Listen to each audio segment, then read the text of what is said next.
Guilherme.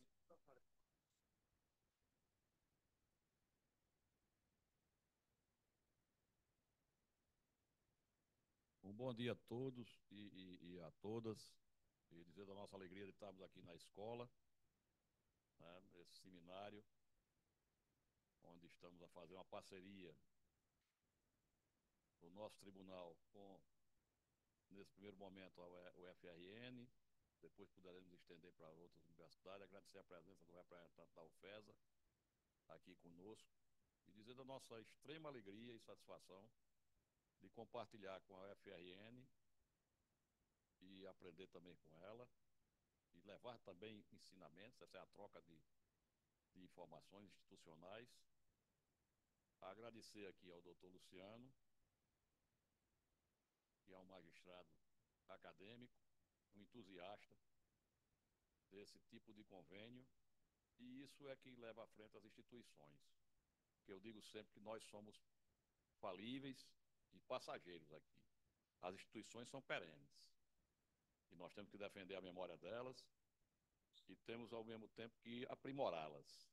Eu vi ali na discussão paralela, né, de dois acadêmicos e gestores de universidades, a UFRN e a UFESA, que se fala muito em transformar a universidade para a comunidade, a sociedade, e às vezes há um entrave. As universidades são células vivas da sociedade, precisam ser motivadas a chegar próximo realmente à sociedade na questão educacional. Eu, como ex-aluno da UFRN, só tenho gratidão. Dito isto, eu vou passar a palavra para o doutor Luciano e que tenhamos um dia de proveito, de aprendizado. Todo dia a gente amanhece para aprender. E isso é muito bom. E nós que temos essa oportunidade, temos que agradecer. Muito obrigado a todos. Bom dia a todos, todas. Cumprimentar o presidente, agradecer o presidente pela presença, estar aqui abrindo esse evento. Cumprimentar o professor Marcos Medeiros, nosso coordenador do projeto, coordenador do Programa de Pós-Graduação em Políticas Públicas da UFRN, o PPGP. Cumprimentar o juiz auxiliar da presidência, o doutor Alexandre Érico, que está aqui também prestigiando. Cumprimentar a diretora-geral, que está aqui também prestigiando, todos os membros do subcomitê de pesquisa e ciência de dados do tribunal, que esse é um evento organizado, demandado pelo subcomitê. Agradecer à escola por nos receber aqui, a desembargadora Perpétua Wanderlei, desde o primeiro momento, junto com sua equipe, né, por meio de Haroldo, Simone, toda a equipe da escola, atendeu de pronto o pedido para que a gente tivesse esse momento.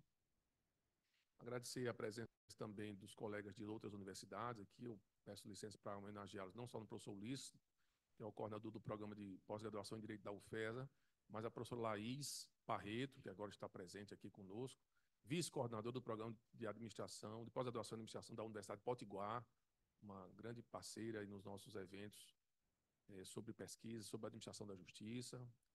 Então, enfim, aos pesquisadores que vieram aqui apresentar seus projetos, enfim, toda a equipe do tribunal, né, a turma do subcomitê que foi incrível, desde o primeiro momento que a gente pensou, presidente, em fazer esse evento. Mas eu queria, nos poucos minutos que me foram concedidos para uma rápida saudação, recordar, desembargador Eduardo, daquelas primeiras reuniões do comitê de orçamento, em que eu fiz uma demanda, né, disse, eu vai lembrar disso, eu fiz uma demanda, disse, olha, eu preciso de um dinheiro para fazer umas pesquisas. E talvez nem eu tivesse a noção da dificuldade que seria a gente estar aqui hoje. Mas eu devo fazer um reconhecimento que o comitê de orçamento do tribunal, né, na época presidido pelo então vice-presidente, pelo desembargador Eduardo, como era vice-presidente, de pronto, né, assegurou o recurso. Mas a administração pública não é assim. Mais adiante o presidente me liga, olha, precisa daquele dinheiro, viu? Não tem mais o dinheiro. Eu disse, tá, mas eu fui na UFRN, fui com o professor Marcos, fui na Pró-Reitoria de Pesquisa, nós começamos a desenhar o convênio. Aí a gente vai aprendendo como funciona a administração, né? Tá, vamos aguardar um momento melhor. Mais adiante, eu na época também era membro do comitê de monitoramento, quando sobrou um dinheiro, esse dinheiro que sobrou volta para nós, hein? E a gente assegurou os recursos, a gestão do desembargador Eritson firmou, assinou o TED, né, o termo de execução descentralizada, E, a partir daí, ficou mais por conta da universidade elaborar o edital de seleção dos pesquisadores. E aqui é importante destacar qual é a função do que a gente está fazendo aqui. O Subcomitê de Pesquisa e Ciência e Dados do Tribunal tem por obrigação oferecer à administração meios de concretizar uma política pública nacional. A Resolução 462 do CNJ é uma política pública nacional, que diz aos tribunais o seguinte: olha, vocês têm que pesquisar, né, e também tem que se deixar pesquisar. Então, é pesquisar e se deixar pesquisar. E nós estamos investindo aqui com bolsa de pesquisa para que nós sejamos pesquisados pela universidade. E essa é uma atitude não só democrática e republicana, mas muitas vezes necessária, porque a gente, para sustentar políticas do tribunal, para orientar a política do tribunal, ou até mesmo para alterar a política do tribunal, a gente precisa saber o que, é que as pessoas imaginam, como as pessoas veem o tribunal. E esse é o papel da pesquisa empírica. O papel dessa pesquisa empírica é investigar uma instituição, quando a pesquisa é organizacional, estudar uma instituição de como ela realmente funciona. E muitas vezes a gente se surpreende como ela funciona. A gente acha que ela funciona de um jeito, mas na realidade ela funciona de um jeito diferente do que a gente acha. É claro que as pesquisas contratadas, aqui os bolsistas que foram selecionados, eles não vão dar conta de todos os nossos problemas, ou imagino, presidente, de tudo que é o Tribunal do Trabalho do Rio Grande do Norte. Mas isso não é um projeto para um ano. Isso é uma política permanente. Então, eu vejo, presidente, daqui a 10, 15, 20 anos, a quantidade de material que esse tribunal vai dispor em termos de pesquisas empíricas produzidas internamente por seus servidores, por seus magistrados e externamente pelos pesquisadores selecionados nesses editais de pesquisa. Então, a minha palavra, portanto, é de agradecimento ao que o tribunal, ao apoio que o tribunal deu. E aqui eu vou dar uma informação que o presidente já sabe, mas talvez muitos não saibam. É o único TRT do Brasil, dos 24, que publicou um edital para contratar pesquisas, para fazer pesquisas mediante bolsas. Nenhum outro tribunal faz isso. E esse é um mérito, presidente, do tribunal como um conjunto. Todos que acreditaram. É um mérito da parceria com a universidade, porque não é fácil avançar em contratações públicas. Mas a gente aprendeu um pouco o caminho das pedras, e isso é um ativo que o tribunal tem hoje para mostrar para o país. Então, a gente tem uma rede de pesquisa nacional, coordenada pelo CSJT, e todos foram devidamente noticiados deste evento de hoje, pediram para acompanhar, pediram a gravação, e já pediram os artefatos de contratação para que outras universidades também, junto com outros tribunais, possam fazer a mesma coisa. De maneira, presidente, com esses agradecimentos, eu dou novamente boas-vindas a todos os pesquisadores, a todos os presentes e desejo a todos um proveitoso seminário.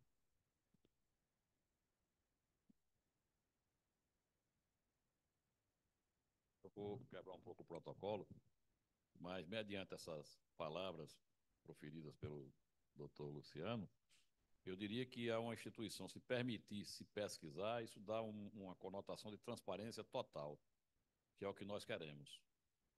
E tem motivado, inclusive, os demais tribunais. O nosso é pioneiro nessa visão futurista. Então, eu quero parabenizar mais uma vez aqui a doutor Luciano e toda a equipe, né? Desculpem pela quebra do protocolo, mas eu vou passar aqui para o nosso professor Marcos, que é o nosso parceiro, e fique à vontade. Então, bom dia, pessoal. Cumprimentar aqui o doutor Eduardo, presidente do tribunal, doutor Luciano, pessoa que tivemos aí um contato muito próximo e que foi interlocução para que o projeto pudesse estar sendo apresentado hoje, né?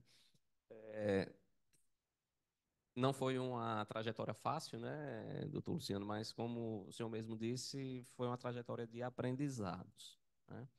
Então, o meu papel aqui, na verdade, eu não vou falar do projeto em si, né? Eu vou falar de alguns desafios que nós enfrentamos e eu vou deixar a explicação dos projetos para os bolsistas, tá? É, pronto, pode avançar aí na apresentação. Tem um passador aqui.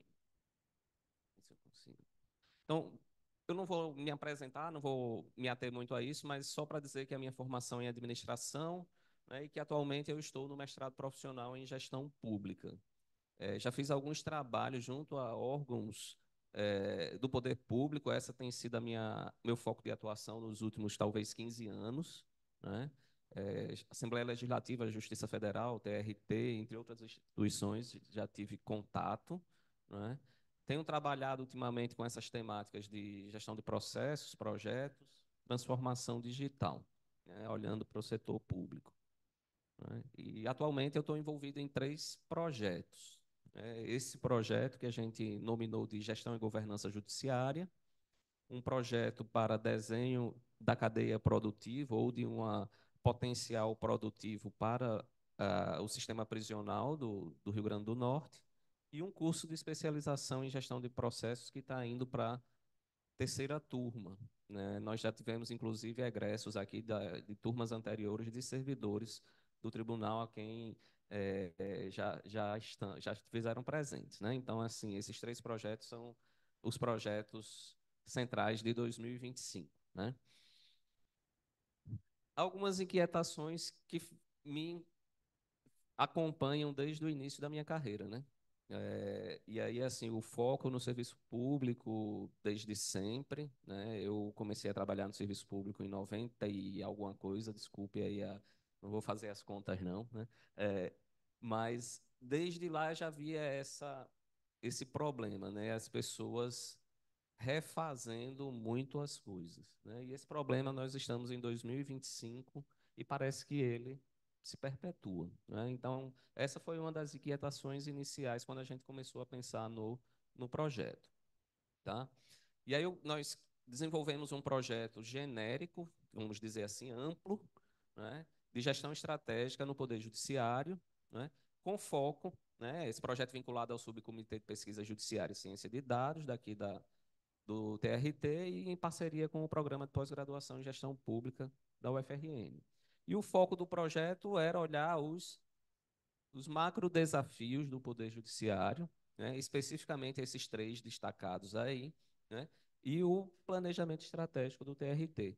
De que forma estas pesquisas podem contribuir nesse processo, né? E aí, quais foram os macro desafios? Agilidade e produtividade na prestação jurisdicional, aperfeiçoamento da gestão administrativa e governança judiciária e aperfeiçoamento da gestão de pessoas. Vocês vão ver, quando o pessoal estiver apresentando os projetos, a vinculação com essas temáticas. E o nosso objetivo é melhorar, de alguma forma, esses macroprocessos do TRT, né? Não quer dizer que a gente vai conseguir já gerar um resultado imediato, mas que aquelas inquietações se transformem em algumas iniciativas, né? Esse é o nosso papel de pesquisador, tentar deixar algum legado, um ponto de partida, né? Porque nós propomos, mas a instituição é quem tem que dar o seguimento, né? E aí, para não me alongar muito, a ideia é que eu faça aqui uma fala rápida, né? Falei um pouco do projeto, olhar aspectos de gestão, e que cada bolsista, a partir de agora, vai conduzir a sua apresentação. Primeiro, eu vou falar um pouco de cada um deles e depois a gente vai chamando na sequência, tá? É, Aqui está em ordem alfabética, não é a ordem da apresentação, mas aí nós temos o Airan Bruni Cartacho de Castro, que está propondo uma pesquisa sobre práticas de gestão de pessoas e interfaces com a gestão do conhecimento, tá? É um projeto que vai de encontro ao macro desafio lá da gestão de pessoas. Nós temos também um pesquisador, desculpe, o Bruni, ele é doutor em administração, servidor do IFRN, só para a gente fazer uma rápida apresentação de todos.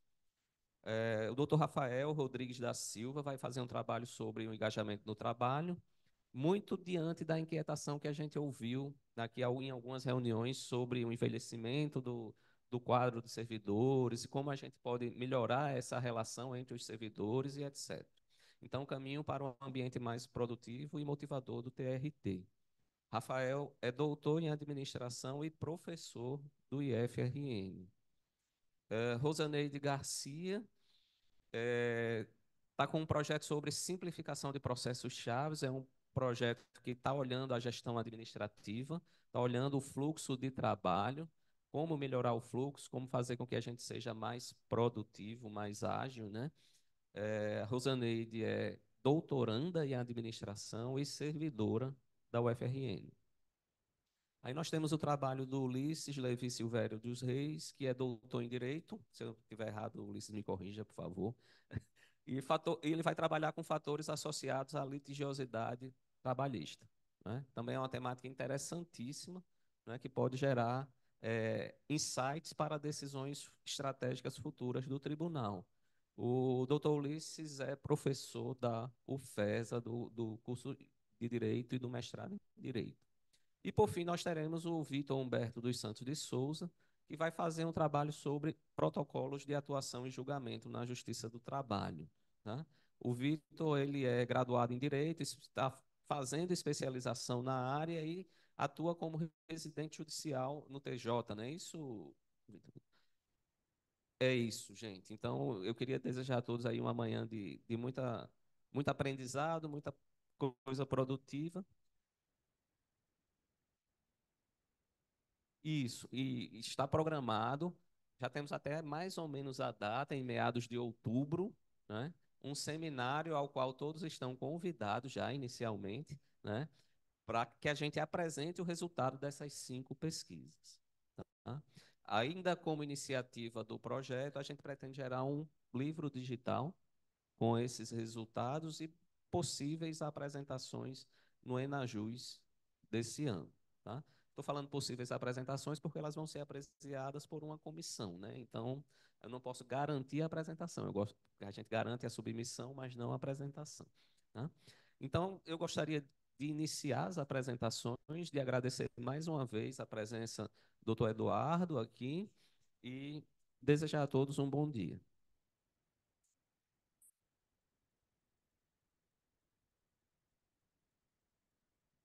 Primeiro a apresentar vai ser o Vitor.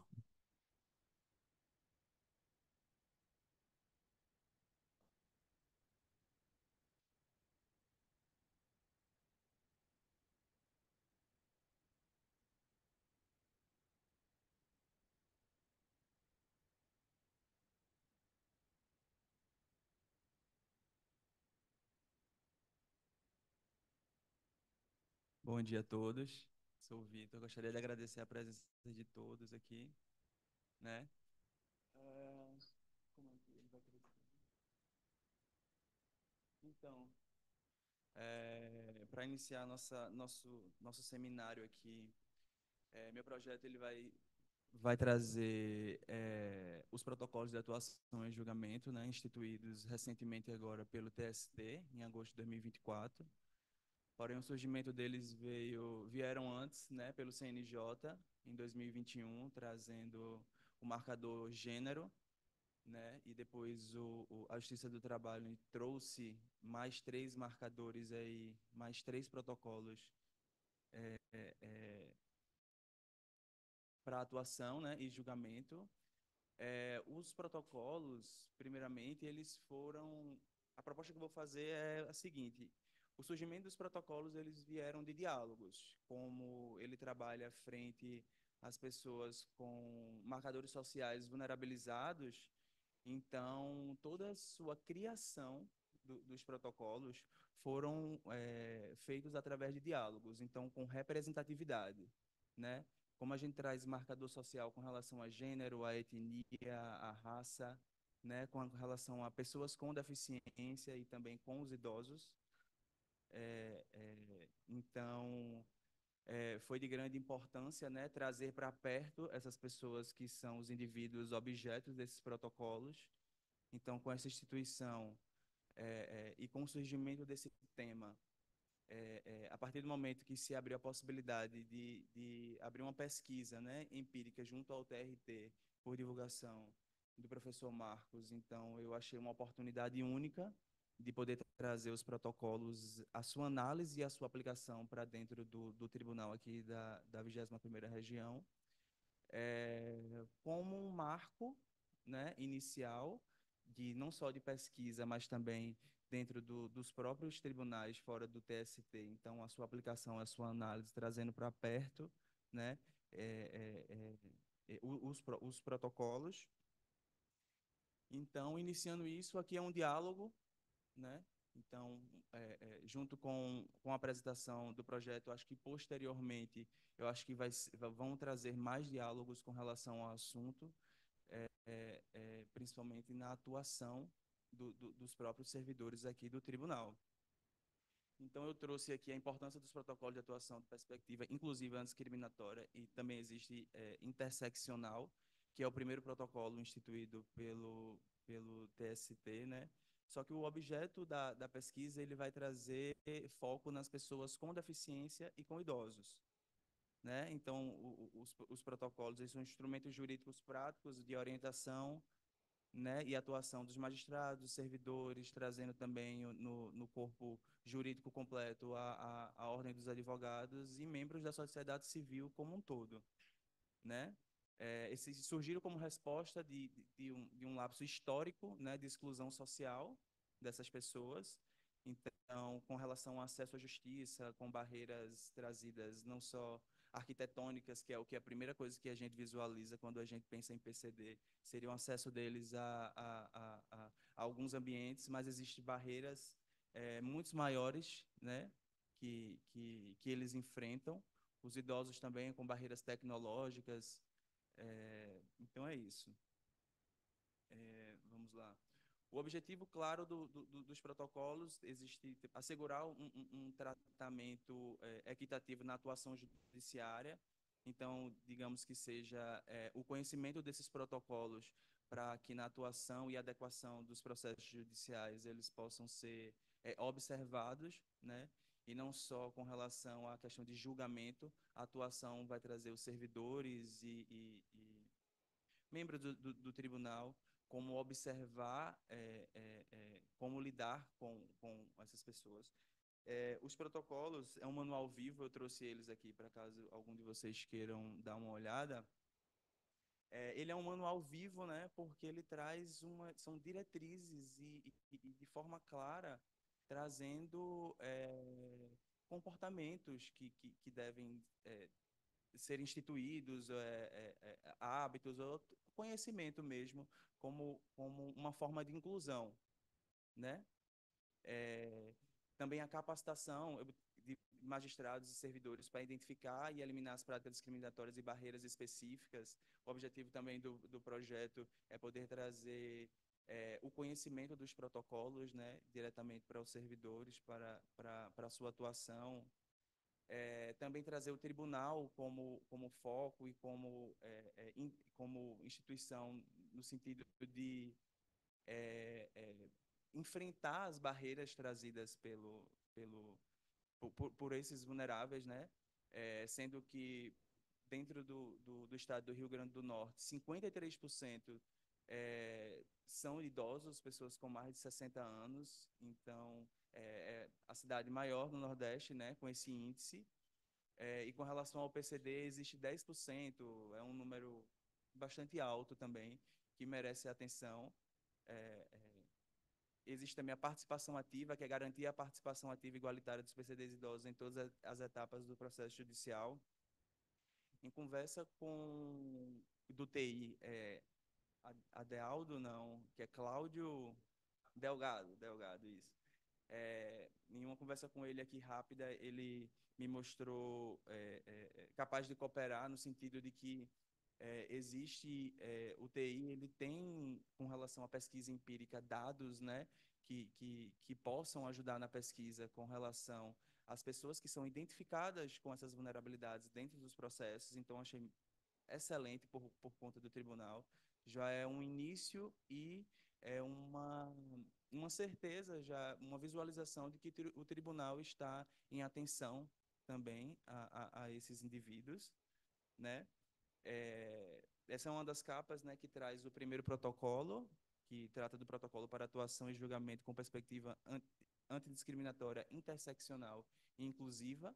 né? Esse protocolo foi instituído para trazer todos os marcadores sociais que não estejam inclusos, porque existem outros dois protocolos que tratam especificamente da infância e adolescência, que também tem cooperação nos próprios, no surgimento, na criação dos próprios protocolos no TST, que eu acho que é Dr.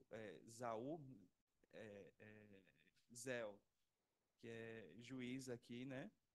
Então, e também tem o terceiro protocolo, que é o enfrentamento ao trabalho escravo contemporâneo, né? Por mais que a pesquisa tenha como objetivo o foco nas pessoas com deficiências e com idosos, não tem como a gente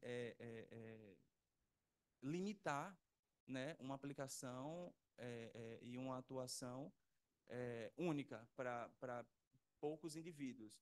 Eu acredito que o tribunal já existe outros comitês, enfim, já atua também com relação aos protocolos, com relação a eventos, trazendo os outros marcadores, né?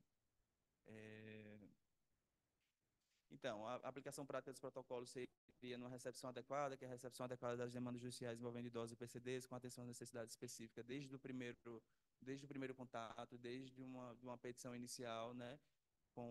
Trazendo também a questão do acesso à justiça, então trazendo facilidades para o acesso dessas pessoas nos processos trabalhistas, né?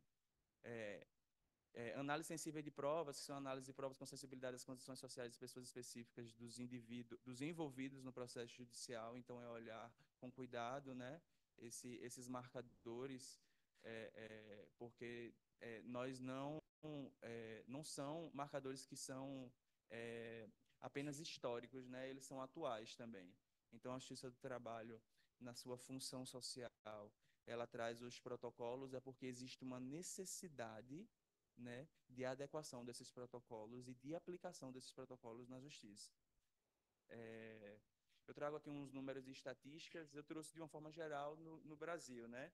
Que são pessoas com deficiência identificadas no PNAD, que é Pesquisa Nacional com Amostra de Domicílios Contínua em 2002, que existe 18,6 milhões de pessoas com deficiências no Brasil, né?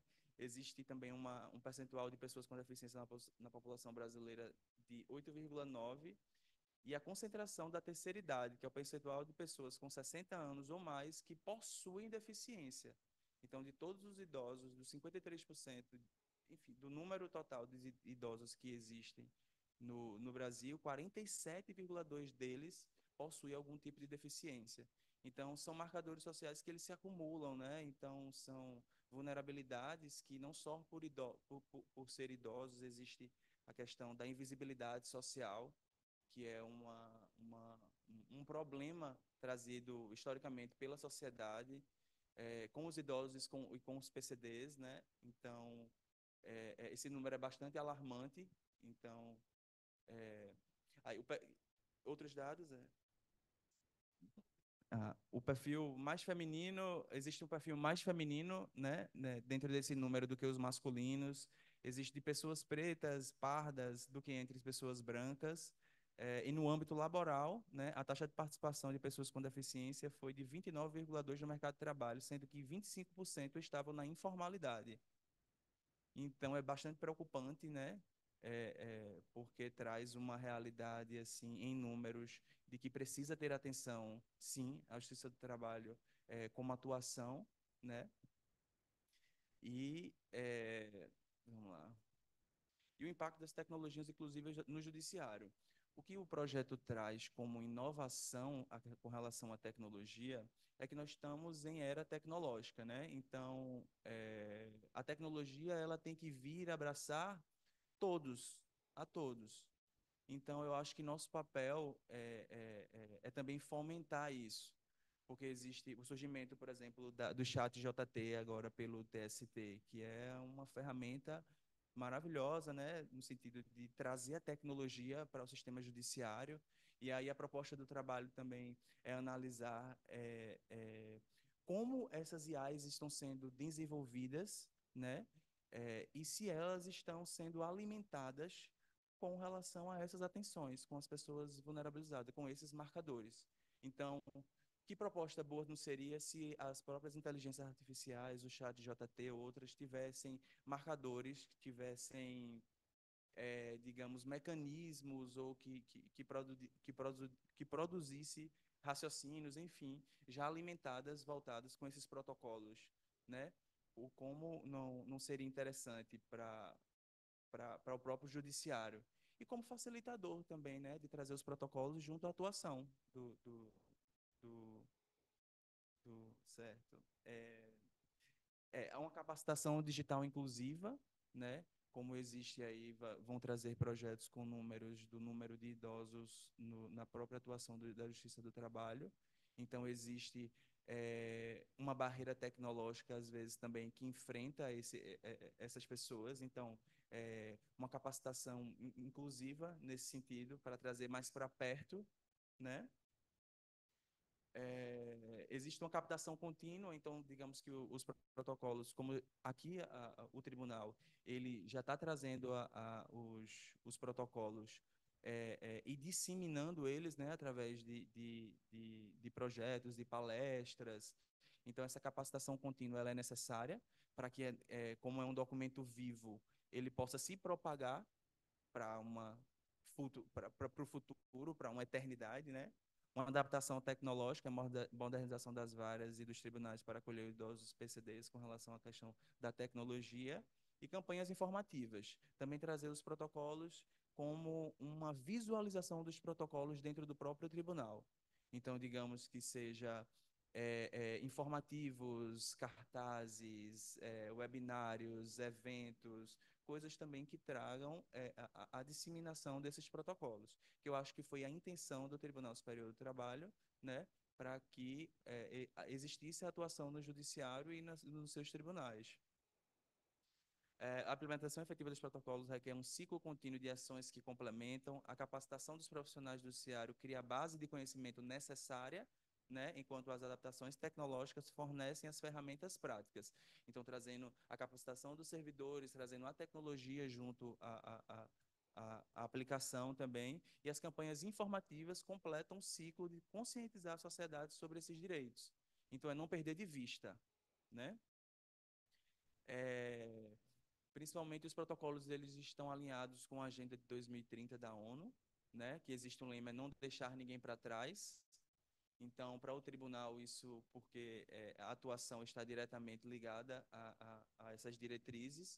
Então, a atuação do tribunal junto aos protocolos também vai trazer uma interação e um alinhamento à Agenda de 2030, né, da ONU. E o compromisso do DRT com a Agenda de 2030, né, que é a visibilidade, o protagonismo. Eu acho que eu não sei se estamos sendo pioneiros na questão de pesquisa interna, né, e aplicação e análise dos protocolos dentro do judiciário brasileiro, do TST. Acredito que seja. Eu fiz uma pesquisa rápida para ver se existia já alguma iniciativa nesse sentido. Acredito que estamos sendo pioneiros, né, nessa pesquisa. E eu acredito que seja isso, o alinhamento da Agenda 2030, né, que está diretamente contribuindo para o alcance dos Objetivos de Desenvolvimento Sustentável, que é as ODS da Agenda 2030, né, especialmente na ODS 10, que é a redução das desigualdades, que está completamente ligada aos protocolos, e a 16, que é paz, justiça e instituições eficazes. Então, agradeço, né, a oportunidade de poder compartilhar aqui com vocês. Também me coloco com um pedido de cooperação, porque como a aplicação e a atuação é dentro do tribunal aqui da região, então os indivíduos, né, o objeto da pesquisa também trazem vocês para perto, né? É uma forma de cooperação de todos para que a gente possa desenvolver esses protocolos e aplicá-los aqui. Agradeço a todos. Em caso de dúvidas. Obrigado, Vitor. Eu vou passar agora a palavra para Ulisses e, ao final, a gente vai deixar um tempinho aí para perguntas do pessoal, tá? Para a gente conseguir cumprir aqui o tempo programado. É só a oportunidade aqui, eu vou ter que me retirar, perdoa os meus colegas, não vou poder participar da apresentação de vocês, é que eu tenho um compromisso agora e vou ter que... Muito obrigado.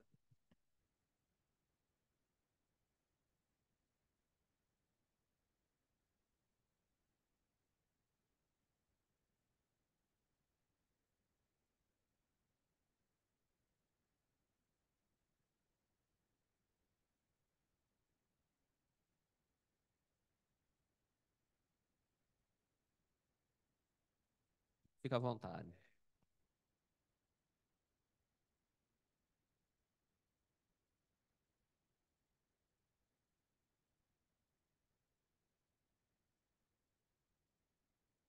Bom dia, todos e todas. Obviamente, primeiramente, dizer que é uma honra, satisfação poder estar aqui com vocês nessa sexta-feira pela manhã para conversar um pouquinho sobre pesquisa, né, especialmente pesquisa empírica. Eu acho que esse é um momento dos mais raros dos quais eu já participei, muito pelo locus, né? Porque nós da academia estamos acostumados a falar de pesquisa dentro da universidade, é o nosso métier diário.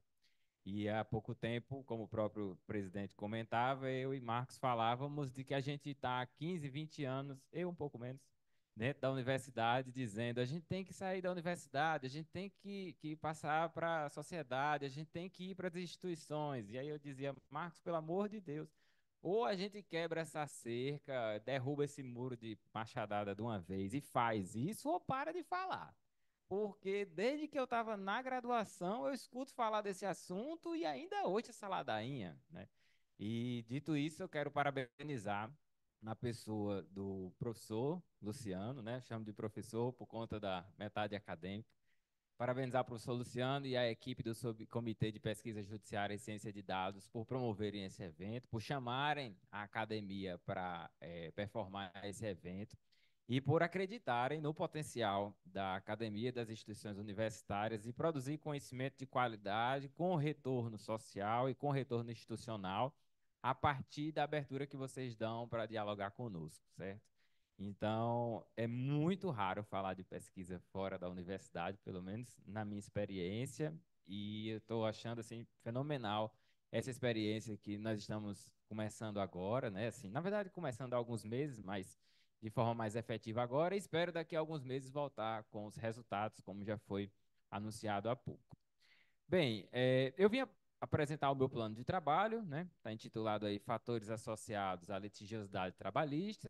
Como o professor Marcos falou, me chamo Ulisses, sou lá da UFES, a Federal Rural do Semiárido, né? Trabalho lá no nosso bacharelado e no nosso mestrado de Direito. E lá eu sou um dos líderes do MQD aqui, que eu coloquei aqui em cima, né? O Laboratório de Métodos Quantitativos em Direito. A gente tem o braço da pesquisa, obviamente, dos trabalhos que a gente faz, mas a gente também tem um braço um pouco mais extensionista, especialmente de divulgação científica. Então, eu deixo aí o logo do MQD para quem quiser procurar a gente aí no Instagram. A gente tem um bocado de relatóriozinhos publicados por lá. A gente tem um blog no Substack também, para quem conhece o Substack, também fazendo semanalmente postagens e divulgando conhecimento na medida do possível e na medida do que nossos braços permitem, né? Mas quem atua mais no MQD são os alunos, né? Então, eu já consegui formar ali uns 20 e poucos estudantes que tocam isso aí quase sozinho e eu só fico ali nos bastidores olhando se ninguém está fazendo nada muito esquisito, né? Dito isso, vamos entrar aqui no plano de trabalho. Quando o professor Marcos lançou o edital, junto com o TRT, naturalmente, por conta que o professor é da área de políticas públicas, eu notei que a proposta que o TRT apostou agora no início, que vocês apostaram no início, foram de planos de trabalho mais relacionados à gestão barra administração barra eficiência, que planos de trabalho voltados mais ao manuseio e ao tratamento de dados processuais propriamente ditos, né? Minha formação em Direito, bacharelado, mestrado, doutorado, é natural que no campo das minhas preocupações acadêmicas, teóricas, científicas, metodológicas, etc., eu tenho uma vertente mais trabalhar com processo, né? Com a litigância, com a unidade observacional sendo processo, petição, parecer, decisão interlocutória, sentença, acórdão e por aí vai.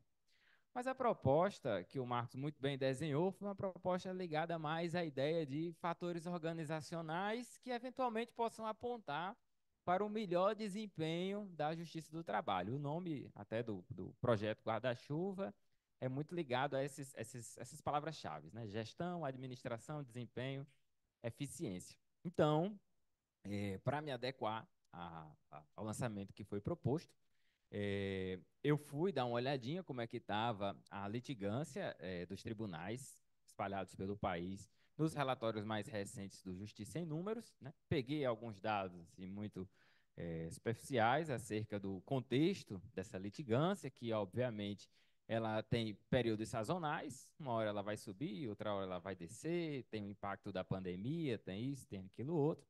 Nos dados mais recentes do Justiça em Números de metade do ano passado, né, porque agora o Justiça em Números está sendo lançado em junho para julho, uma prática do presidente do CNJ, o ministro Barroso, tudo indica que esse ano vai continuar assim, né, porque ele diz que é melhor, porque você dá os dados no primeiro semestre, as pessoas já podem fazer as pesquisas no segundo semestre, não só no ano que vem.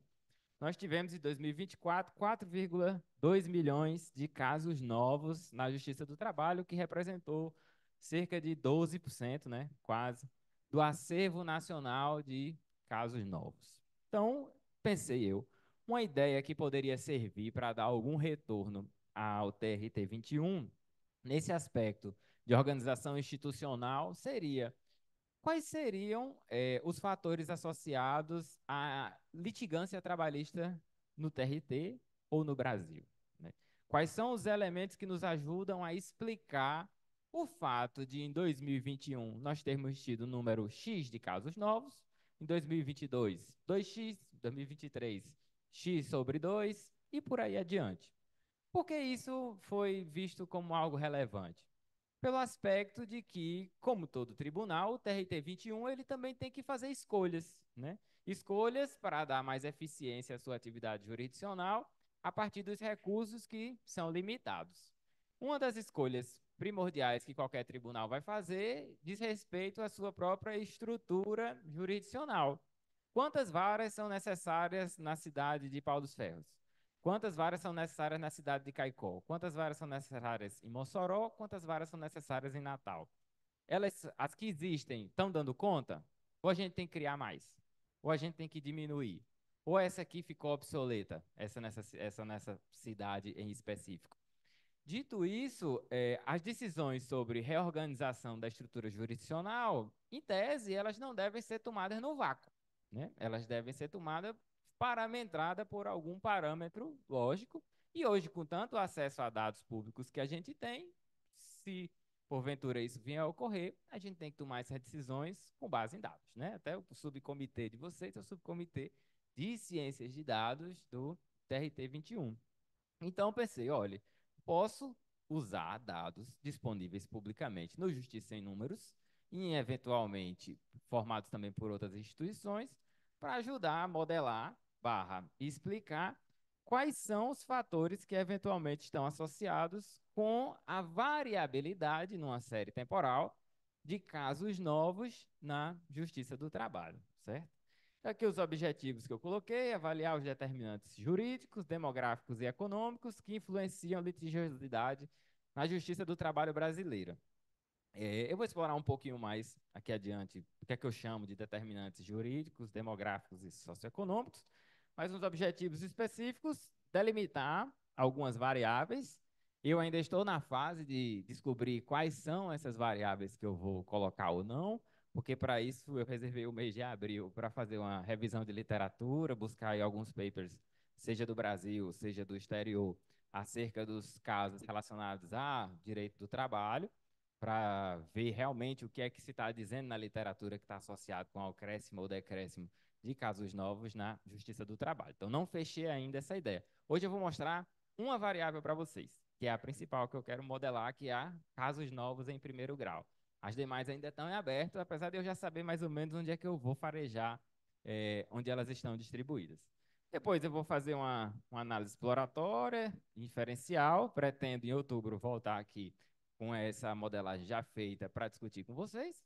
E, por fim, reportar os resultados no relatório, no livro, né? A gente vai produzir o livro, no Enajus, e, eventualmente, onde vocês nos convidarem para debatê-los, certo? A pesquisa empírica, quantitativa, vou usar dados secundários, não vou produzir nenhum dado, né? Os dados de algumas variáveis já estão lá no Justiça em Números, disponível para todo mundo. Inclusive, eu já peguei os que eu acho que são interessantes para essa pesquisa e já estão no meu computador.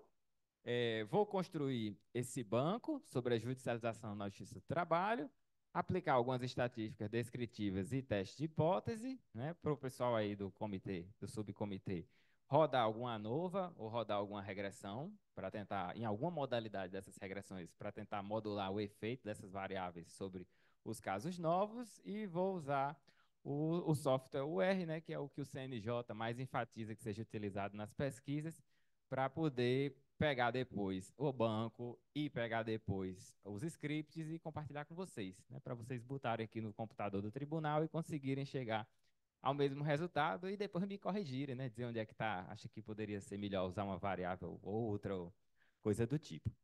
Aqui eu fiz um mapa mental para a gente entender, assim, genericamente como é que vai ser a pesquisa, certo?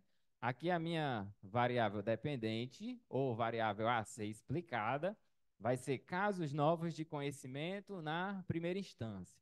Só para dar um dado, lá no Justiça em Números, tem a variável casos novos de conhecimento no primeiro grau, casos novos em primeiro grau e casos novos por 100 mil habitantes em cada estado. No início eu estava pensando em fazer em casos novos em primeiro grau, ser minha dependente. Mas depois eu mudei de ideia, porque casos novos em primeiro grau estava pegando muito processo de execução, muito processo de cumprimento de sentença, ou seja, casos que não são motivados pelo fim de uma relação trabalhista propriamente dita, ou pelo começo de uma nova, ou pelo ritmo econômico de um Estado. Mas sim porque os devedores, às vezes, são maus pagadores, né? Então, eu fiquei pensando que os casos de execução, cumprimento e por aí vai, eles poderiam estar poluindo os meus dados e a minha variável de interesse. Então, eu peguei casos novos de conhecimento na primeira instância, porque, em tese, são aqueles casos que estão trazendo para o judiciário uma pretensão original, uma pretensão nova, que pode ou não, né, ser um sucesso. Variáveis jurídicas, eu já peguei lá no Justiça em Números, está muito relacionado a número de servidores, número de magistrados, número de comarcas, número de varas e coisas associadas.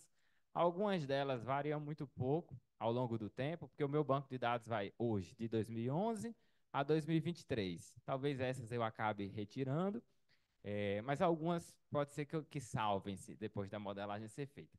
Variáveis demográficas, eu estou pensando muito aqui na população em si, né? Talvez a população dividida por 100 mil habitantes em cada estado ao longo do tempo, talvez indicadores relacionados ao bem-estar social nesses estados, como IDH ou coisa do tipo.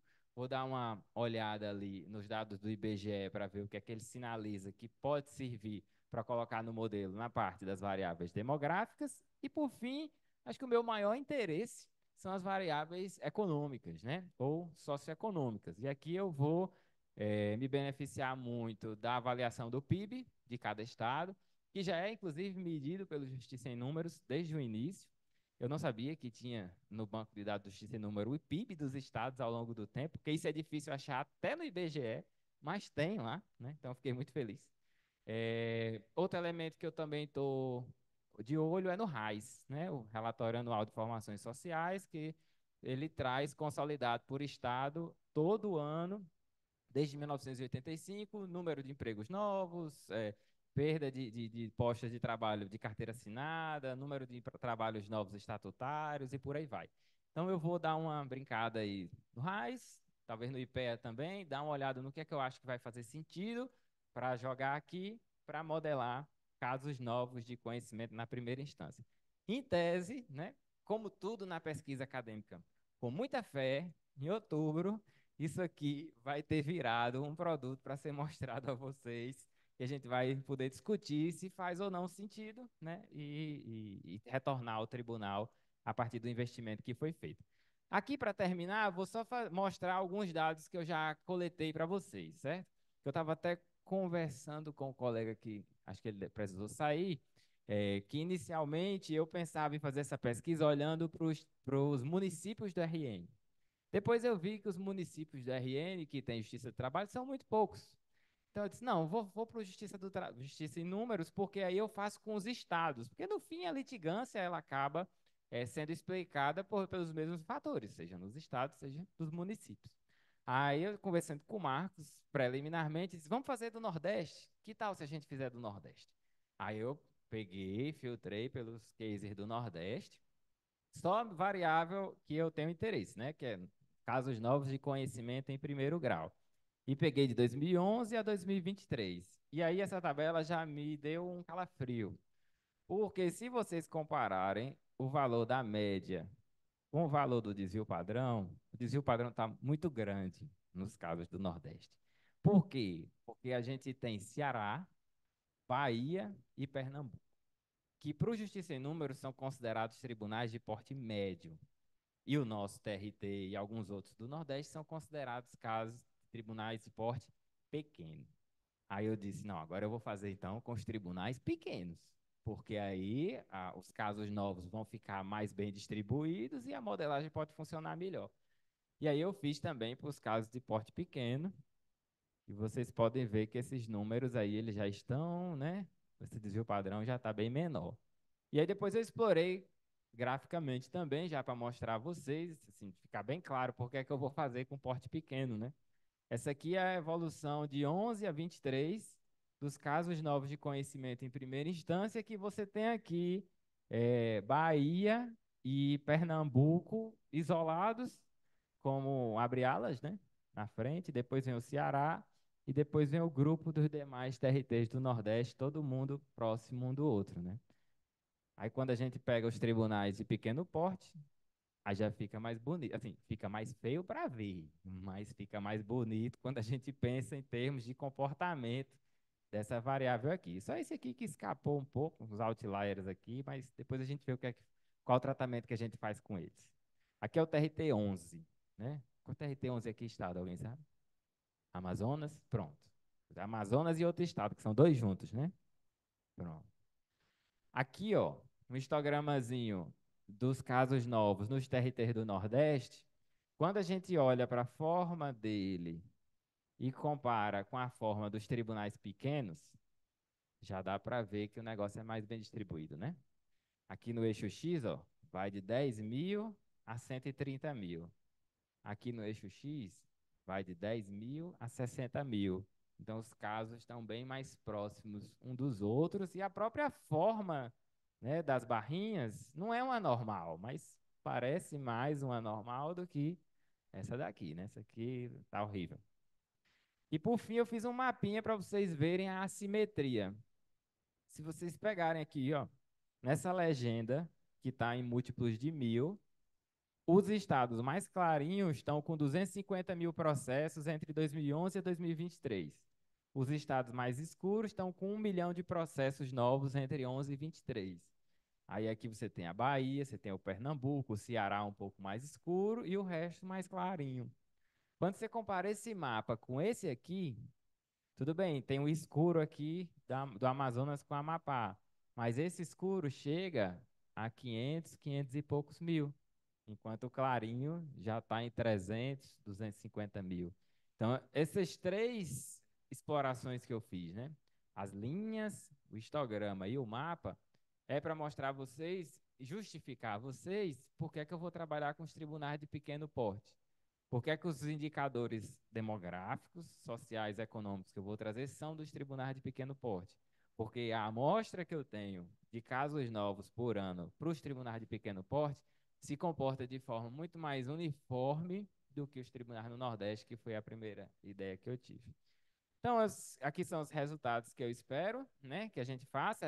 Essa base eu vou disponibilizar, vai ficar aberta para quem quiser brincar com ela depois. Seminário, relatório. E obrigado pela atenção e desculpa aí se eu me estendi no tempo. Excelente, Ulisses. Cumpriu o tempo adequado.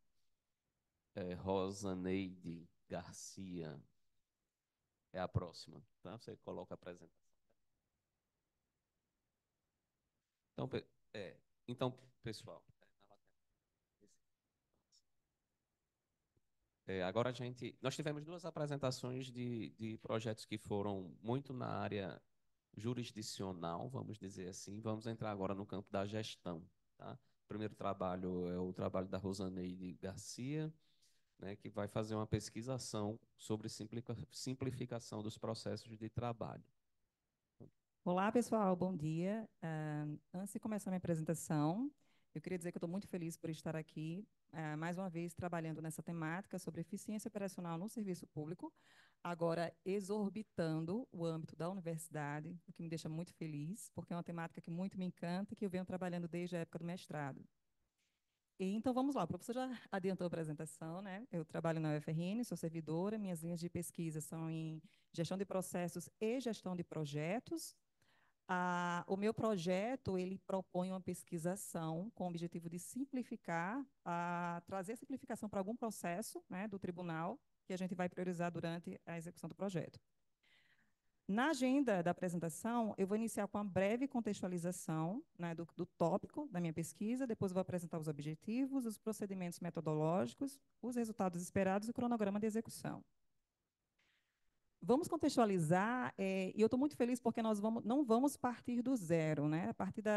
Nós tivemos assim algumas reuniões iniciais, tanto com o professor Marcos, também como a equipe do TRT, e eu pude observar que já existe um nível de maturidade em gestão de processos no TRT, o que é muito bom, né? Que a gente não vai partir do princípio de criar alguma coisa nova, mas sim de melhorar aquilo que você já tem. Então, eu trouxe aqui alguns conceitos chaves apenas para introduzir a problemática da pesquisa, que vamos começar com o processo. Mas o que é um processo, né? Eu trouxe aqui um conceito de processo, que é um conjunto de atividades que recebe uma ou mais entradas e gera uma saída que tem valor para o cliente. Eu acho que a palavra-chave nisso é agregar valor para o cliente. A gente fazer algo que o nosso cliente receba da melhor maneira possível, com valor agregado. Um outro conceito que é muito importante a gente compreender é sobre o que é gestão de processos. Então, eu trouxe aqui um autor que ele conceitua a gestão de processos muito próximo daquilo que a pesquisa ela vai propor, né? Que é uma abordagem que é abrangente, que envolve algumas estratégias, envolve objetivos, leva em consideração a cultura organizacional, as estruturas também organizacionais, os papéis dos executores, as políticas envolvidas, métodos, tecnologia para analisar, desenhar, implementar e gerenciar o desempenho. O foco também está nesse gerenciamento de desempenho, né, que você transforma e estabelece uma governança de processos. Ao final, todo mundo quer a governança em processos. Isso envolve também um ciclo de melhoria contínua, que transforma os processos sustentáveis a longo prazo, depois que você faz algum tipo de melhoria.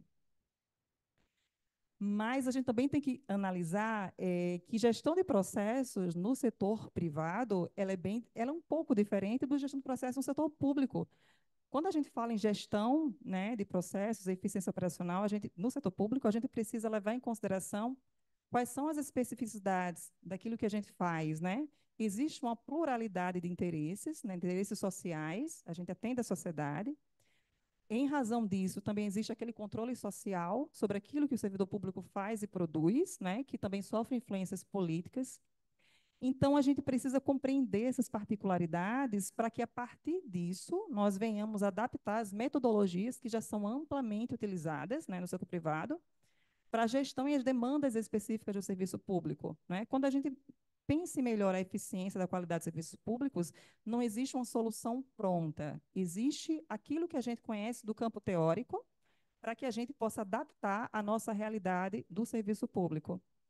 E essa escolha da metodologia que é mais adequada, ela sempre deve levar em considerações a nossa complexidade, né, e os objetivos mais amplos do serviço público, que é, de fato, atender a sociedade, que envolve também aquela pluralidade de interesses que eu já mencionei anteriormente. Então, a partir disso, veio a questão da pesquisa, né? O que é que a gente busca responder com essa proposta, a proposta de pesquisa? a gente pretende compreender como melhorar a eficiência operacional do TRT da 21ª Região. Essa nossa pesquisa toda, ela vai girar em torno dessa questão. Então, consequentemente, o objetivo geral da pesquisa vai ser priorizar e simplificar um processo-chave do tribunal, porque nós temos um cronograma bem restrito, que deve ser bem ajustado, então, por isso, a gente precisa priorizar um processo, e talvez com a metodologia de melhoria desse processo, seja algo que seja sustentável para se aplicar em outros projetos, em outros tipos de processos. Né? A ideia aqui é trazer um projeto que envolve um processo piloto, para que a gente venha a aprender, a construir conhecimento. Acho que espero que seja uma jornada bem produtiva na construção de conhecimento e aprendizado mútuo, né? Tanto para mim, quanto pesquisadora, quanto para os servidores envolvidos nesse processo. Como objetivos específicos, né? Primeiro, nós vamos partir do princípio de diagnosticar o cenário atual dos processos internos. Esse diagnóstico ele vai ser mais geral, mais sistêmico, para obter uma visão mais ampla de como está a situação, o nível de maturidade de ingestão de processos hoje do tribunal. A partir disso, a gente vai priorizar um processo para intervenção, depois propor um plano de ação para melhoria e simplificação desse processo, implementar as ações propostas e avaliar os resultados obtidos. Essa etapa de avaliação, enquanto pesquisadora, também enquanto servidora pública, eu julgo essencial, porque às vezes a gente implementa muitas iniciativas e, ao final, a gente não avalia qual o impacto, qual o resultado gerou, o que é que a gente precisa melhorar, o que é que a gente está muito bem, o que é que a gente precisa aprimorar, e o que é que de lacuna nós podemos preencher para uma nova intervenção. Então, eu julgo que a atividade de avaliar os nossos resultados é uma etapa muito importante e crucial, inclusive, para a metodologia que eu pretendo aplicar. Então, como vamos fazer isso, né? Eu trouxe uma abordagem de pesquisa que é 100% qualitativa, que é do tipo pesquisação, porque essa metodologia de pesquisa, ela envolve uma interação intensa entre o pesquisador e os participantes do processo, e os executores do processo. Porque, nesse momento, nós vamos aprender, né, junto com as nossas descobertas, vamos construir um conhecimento, um aprendizado, e vamos aplicar esse aprendizado no nosso dia a dia. Então, essa abordagem, ela se mostrou muito adequada aos objetivos da pesquisa, né, que é uma abordagem que envolve muita interação entre os membros da organização no processo de investigação. Porque a gente precisa compreender, enquanto pesquisador, nós não podemos chegar com a solução pronta. Nós precisamos entender a cultura organizacional, a estrutura, as estratégias que a organização tem, para a gente poder pensar numa melhor solução para atacar determinados problemas. Isso envolve aqueles que estão lá no dia a dia, porque ninguém melhor para apontar os problemas do processo do que aqueles que executam de fato o processo, né? Nós funcionamos apenas como um guia. E essa metodologia, ela é muito boa, particularmente, eu gosto muito de trabalhar ela quando envolve mudança organizacional, né? Dentro da UFRN, nós já trabalhamos com alguns projetos nesse sentido, porque ela foca muito em soluções práticas. É uma pesquisa, mas ela também tem aplicação prática. Ela não fica apenas no âmbito da construção do conhecimento, né? Na verdade, a construção do conhecimento ele vai ocorrer mediante lições aprendidas que essa abordagem nos traz, né? E essa abordagem também tem uma característica de intervenção contínua e reflexão durante todo o processo de pesquisa. Então, eu trouxe aqui uma figura meio para situar, né, para vocês como vai ocorrer esse processo de pesquisa. Vamos começar com o diagnóstico, como eu já mencionei, envolvendo, com certeza, a participação de servidores, das pessoas que executam, mas também envolvendo uma pesquisa documental. Vamos tentar compreender os números, né, do TRT, os relatórios, as estratégias, enfim. A partir disso, vamos priorizar um processo. A ideia aqui não é começar do zero, já tivemos algumas reuniões e já foi explícito que existem, sim, já metodologias de priorização de processos que o TRT já usa, que é muito bom, né? Ninguém vai começar do zero, vai criar nada. Vamos, talvez, adaptar ou tentar melhorar aquilo que já existe. E, a partir dessa priorização, vamos planejar uma ação em conjunto, depois vamos executar a ação e depois vamos avaliar essa ação. Essa avaliação ela vai permitir que alguns ajustes ágeis sejam implementados ao longo do processo. O que está funcionando, o que não funcionou, o que poderia ser melhor, o que vai funcionar de outra forma. Então, a partir da avaliação, a gente pode voltar para o planejamento, para reavaliar as ações e implementar novamente a execução da ação. Por fim, a última etapa dessa metodologia de pesquisa é a especificação do aprendizado. Então, como a gente vai especificar esse aprendizado? Né? Talvez trazendo os resultados, né, daqui a 6 meses, espero que daqui a 6 meses tenhamos muitos resultados para apresentar, né, corroborando com o professor Ulisses, mas vamos especificar esse aprendizado através, talvez, de eventos institucionais, né, que já foi lançado aqui, que haverão eventos institucionais para apresentar esses resultados, como também especificar o que essa pesquisa pode agregar para a comunidade científica que se dedica ao estudo de gestão de processos dentro do setor público. Né? Vamos tentar produzir papers, na verdade, existe uma meta para isso, né, professor? Nós vamos produzir papers para que sejam apresentados em eventos de gestão pública. Então, como resultados esperados? A gente espera, primeiro, né, que seja respondido à questão de pesquisa, né, que realmente haja uma simplificação de um processo interno, que torne essas operações mais ágeis, eficientes e alinhadas com as necessidades institucionais.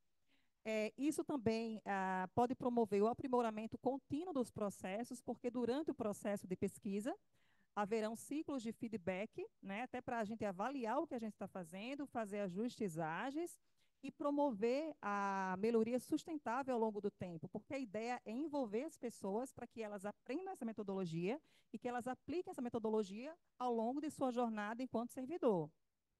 Geração do conhecimento, né, através de elaboração de relatórios detalhados, registro de lições aprendidas, disseminação dos resultados, como eu já especifiquei anteriormente, contribuição para o avanço científico também, como eu já especifiquei, né, nós vamos produzir papers, tentar apresentar o que é que a gente pode contribuir com o campo do conhecimento da gestão pública, fortalecimento da gestão pública, porque quando a gente pensa em aplicar metodologias que são focadas na gestão de processos, né, que são adaptadas ao setor público, quando a gente melhora os nossos processos, a gente fortalece a nossa gestão e também pode promover a inovação administrativa. O aumento da eficiência e eficácia institucional, né, a gente também é uma abordagem que pode focar na redução de desperdícios e otimização de recursos, e o engajamento e capacitação dos colaboradores. Eu acho que isso é um grande ganho. É um grande ganho. Por quê? Porque se o colaborador, se o servidor, ele atua no processo de mudança, na construção de uma melhoria, ele vai estar aprendendo como fazer isso a longo prazo. Então, a ideia é que realmente promova essa melhoria e que seja sustentável ao longo do tempo. O cronograma, como eu já falei, está bem ajustado, né? No primeiro mês, nós pretendemos iniciar com o diagnóstico, depois vamos meio que concomitante entre o primeiro e o segundo mês, fazer o planejamento das ações. Temos 3 meses aí para executar a ação, implementar o processo, ver como ele roda e avaliar o processo, né? Ver o que precisa ser ajustado, o que precisa ser melhorado. E, por fim, a especificação do aprendizado, que vai ser no último mês, onde a gente vai produzir conhecimento através de divulgação de papers em eventos científicos e também dos eventos institucionais que o TRT vai promover. E eu queria finalizar aqui com uma reflexão que eu trago para o meu dia a dia enquanto servidora pública, que tem a ver com o meu propósito de servir a sociedade. Quando a gente pensa em gestão de processos, em melhorar a eficiência no serviço público, a gente apenas não está aprimorando as nossas atividades, a gente não está tornando melhor o nosso dia a dia de trabalho. A gente está fortalecendo também a confiança da sociedade na qualidade dos nossos serviços, né, do serviço prestado e no nosso compromisso com o bem-estar coletivo. E é isso que eu trago como propósito para a vida, para a reflexão, enquanto servidor público. Eu estou sempre à disposição, acho que vai ser um trabalho em conjunto, vamos construir conhecimento, e agora estou à disposição para dúvidas, qualquer questionamento, fiquem à vontade. Obrigada. Obrigado, pessoal. Vamos dar sequência à apresentação. Rafael, por favor.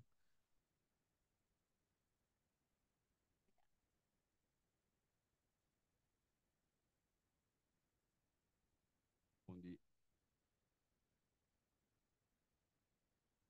Bom dia, bom dia. Pode ficar em pé, Marcos? Bom dia, pessoal. Meu nome é Rafael. Na verdade, eu fiz uma adaptação, uma mudança na proposta, né? Inicialmente, eu ia trabalhar com a parte de gestão estratégica, né? Mas até percebendo que o próprio contexto do tribunal, ele já é bem, digamos assim, maduro, já passou por vários ciclos de gestão.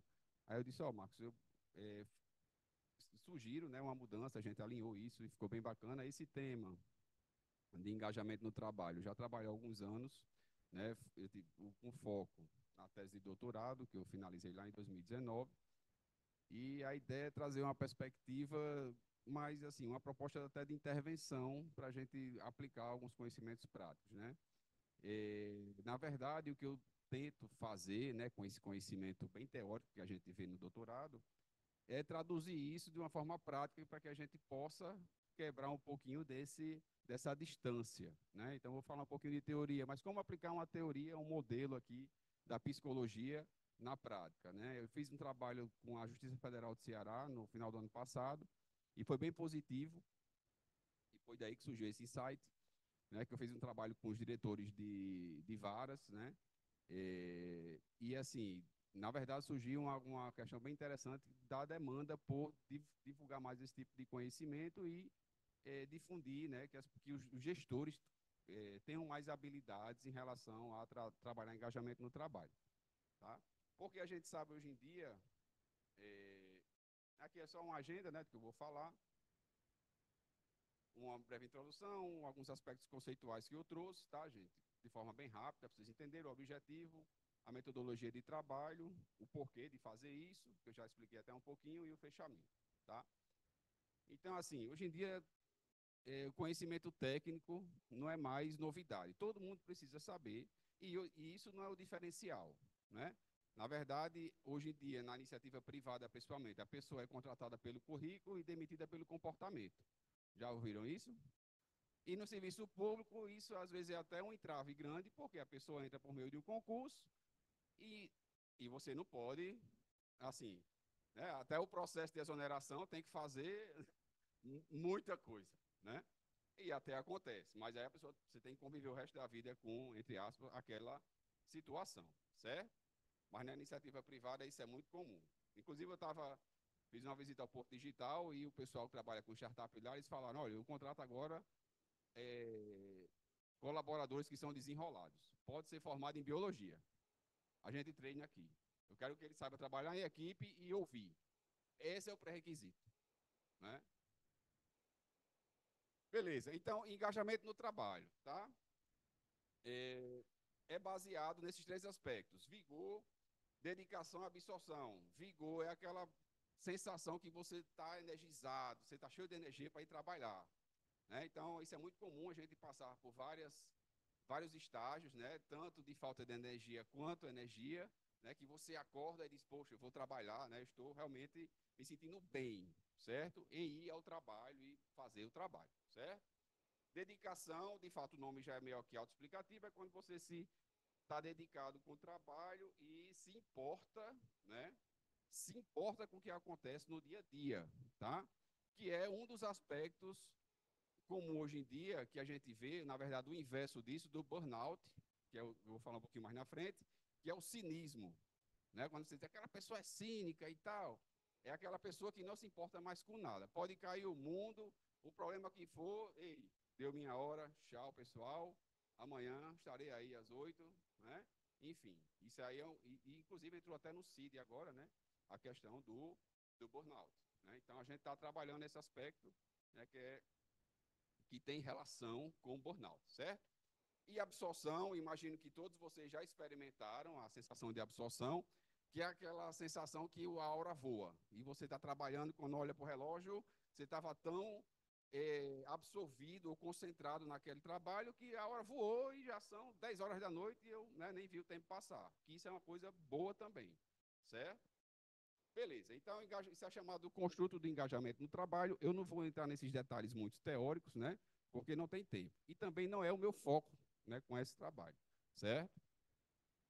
Então, o fato de você ter uma equipe engajada, pessoas engajadas, gera essa espiral positiva, né, de engajamento. Né? A gente está aqui, entregas constantes de valor com ciclos mais curtos, maior foco, liderança mais próxima do time mais motivado, você tem um senso de dono, de pertencimento, né, que aquilo, assim, eu faço parte, eu tenho responsabilidade sobre aqueles resultados, né, enquanto equipe. Aí falando de aspectos comportamentais, tá, gente? Busca de melhoria contínua, aumento da confiança em si mesmo, né, que é a autoeficácia, maior colaboração, enfim. Então, tem essa ideia. Mas aí a gente, sim, antes de entrar em desdobrar esse assunto, tem uma coisa interessante, né, que às vezes você tem os workaholics, né, que se acham muito engajados. Mas o workaholic, uma pessoa que é viciada em trabalho, também é um problema, tá? Então, o engajamento é o meio que fica entre o tédio, a exaustão por subcargo, né, que é aquela pessoa que, de fato, não está nem aí mais para nada, que é um problema também, e o viciado em trabalho. Porque esse viciado em trabalho, às vezes, ele estressa quem está do lado, né? Ah, deu a hora de trabalho? Não, vou fazer hora extra porque eu preciso trabalhar, e a hora que tem livre é para trabalhar, sim, você tem família, não faz uma atividade física, não tem um lazer, a gente precisa disso, né? Na verdade, eu costumo dizer isso, né? Assim, a gente não deve dar nossa vida pelas instituições, a gente tem que dar o nosso melhor. Até porque instituição nenhuma vai dar a vida dela por nós. Né? Eu acho que vocês, né, devem ter esse acordo, mas lógico, a gente tem que dar o nosso melhor e ter saúde, ter equilíbrio, né, na vida. Tem momento de lazer, tem momento de trabalho, e isso faz parte da nossa vida, né? Para a gente ter saúde, até porque a vida não é só trabalho, né? Também é trabalho. E é muito bom, certo? Então, os workaholics trabalham muito porque são obcecados pelo trabalho. É uma compulsão interna irresistível, né? E, não, eu tenho que trabalhar, é trabalho, é trabalho. Imagino que vocês, né, em algum momento, talvez já tenham tido esse tipo de comportamento, ou conhecem alguém assim, eu conheço, né? Que é feriado, final de semana, tal, e tem que trabalhar, porque é uma compulsão, e você, meu Deus, pare, né? Tá no domingo à noite, a pessoa mandando, você fez o artigo, você não sei o que lá, eu disse, gente, domingo à noite eu estou com minha família, amanhã é segunda, você fala comigo a partir das 8, né? Enfim. E não trabalhar significa se sentir culpado, enfim, né? Tem essas questões psicológicas, certo? Beleza. Aí, vindo aqui a ideia, né, de trabalhar o engajamento, como a gente pode trabalhar o engajamento?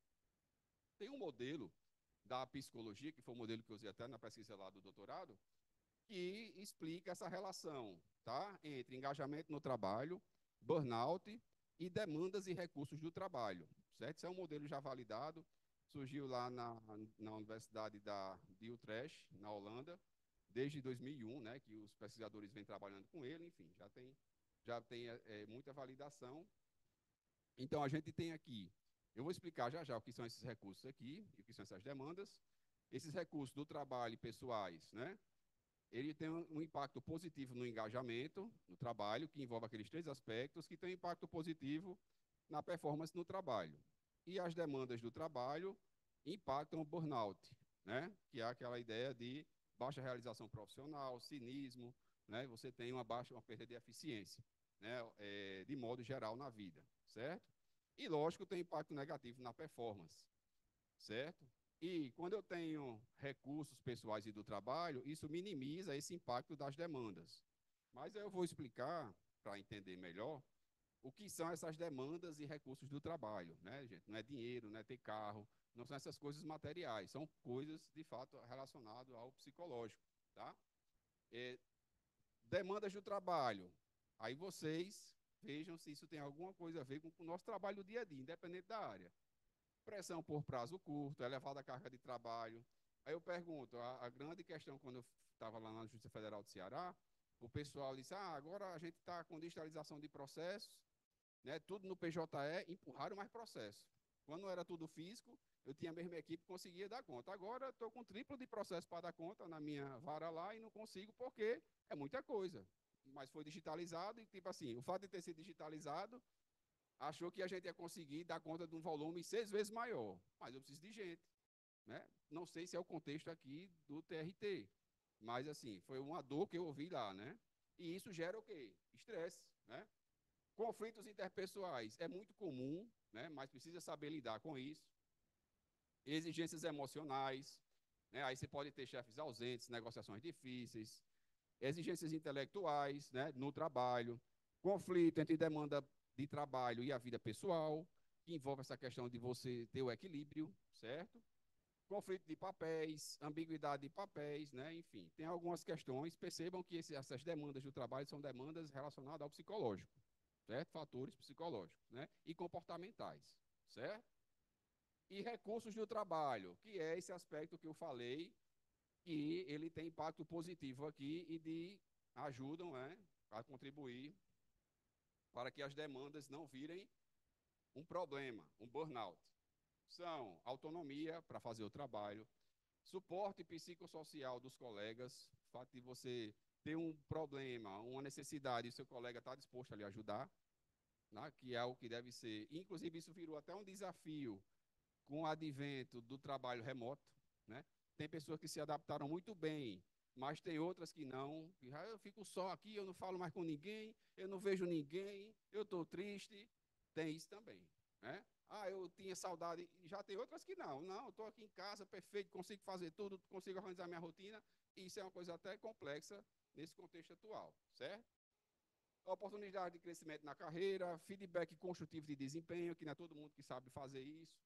Variedade de tarefas, clareza no papel e nas expectativas e ter orientação do superior, uma orientação correta sobre o trabalho, certo? Em relação a, eu não coloquei aqui, mas esses recursos pessoais envolvem aspectos intrínsecos à pessoa, que é otimismo, esperança, alta eficácia, alta eficiência, que isso está muito mais relacionado com o seu estilo de vida, com seus indicadores biológicos, né, de vitamina B12, vitamina D, a parte hormonal, o que você faz atividade física, até isso, eu, quando faço treinamento, eu abordo também, né? Você vê aquela pessoa que é sempre pessimista, que não, ou então que levanta e não tem disposição, aí você vai ver, a B12 está lá embaixo. Então, por isso que é importante fazer, eu até comentando, gente, alguém aqui já se sentiu assim? Já. Vá no endócrino, faça um check-up, tem uma atividade física regular, né? É por isso que existem programas, principalmente a iniciativa privada, do Gympass, de ter uma academia. Isso é o quê? Porque existe um resultado positivo, né, no desempenho profissional, né? E, às vezes, as pessoas, até enquanto gestores, não têm essa percepção de que existe um impacto claro e prático, né? Faça eu não sei como é no TRT, mas eu já trabalhei em algumas empresas que têm. Faça seus exames periódicos. Quando eu estava na Petrobras, era obrigatório todo mundo fazer exame periódico, né? Se você faz academia, a gente ressarce o valor da academia, porque isso tem impacto na performance, no desempenho, no trabalho, certo? Beleza, talvez se alguém se identificou com algum aspecto aqui, né? Pode ser mera coincidência, mas como todo mundo trabalha, enfim.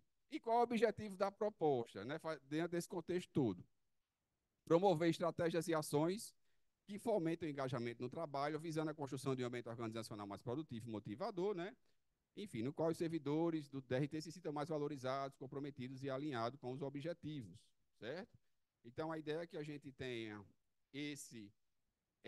trabalhar esses aspectos aqui, né, para promover uma melhoria, né, ou que esse ambiente de trabalho possa ser mais motivador e assim, seja, né, aquele trabalho de formiguinha que também vai contribuir para o alcance dos objetivos, né? Trabalhando lá na ponta com pessoas, certo?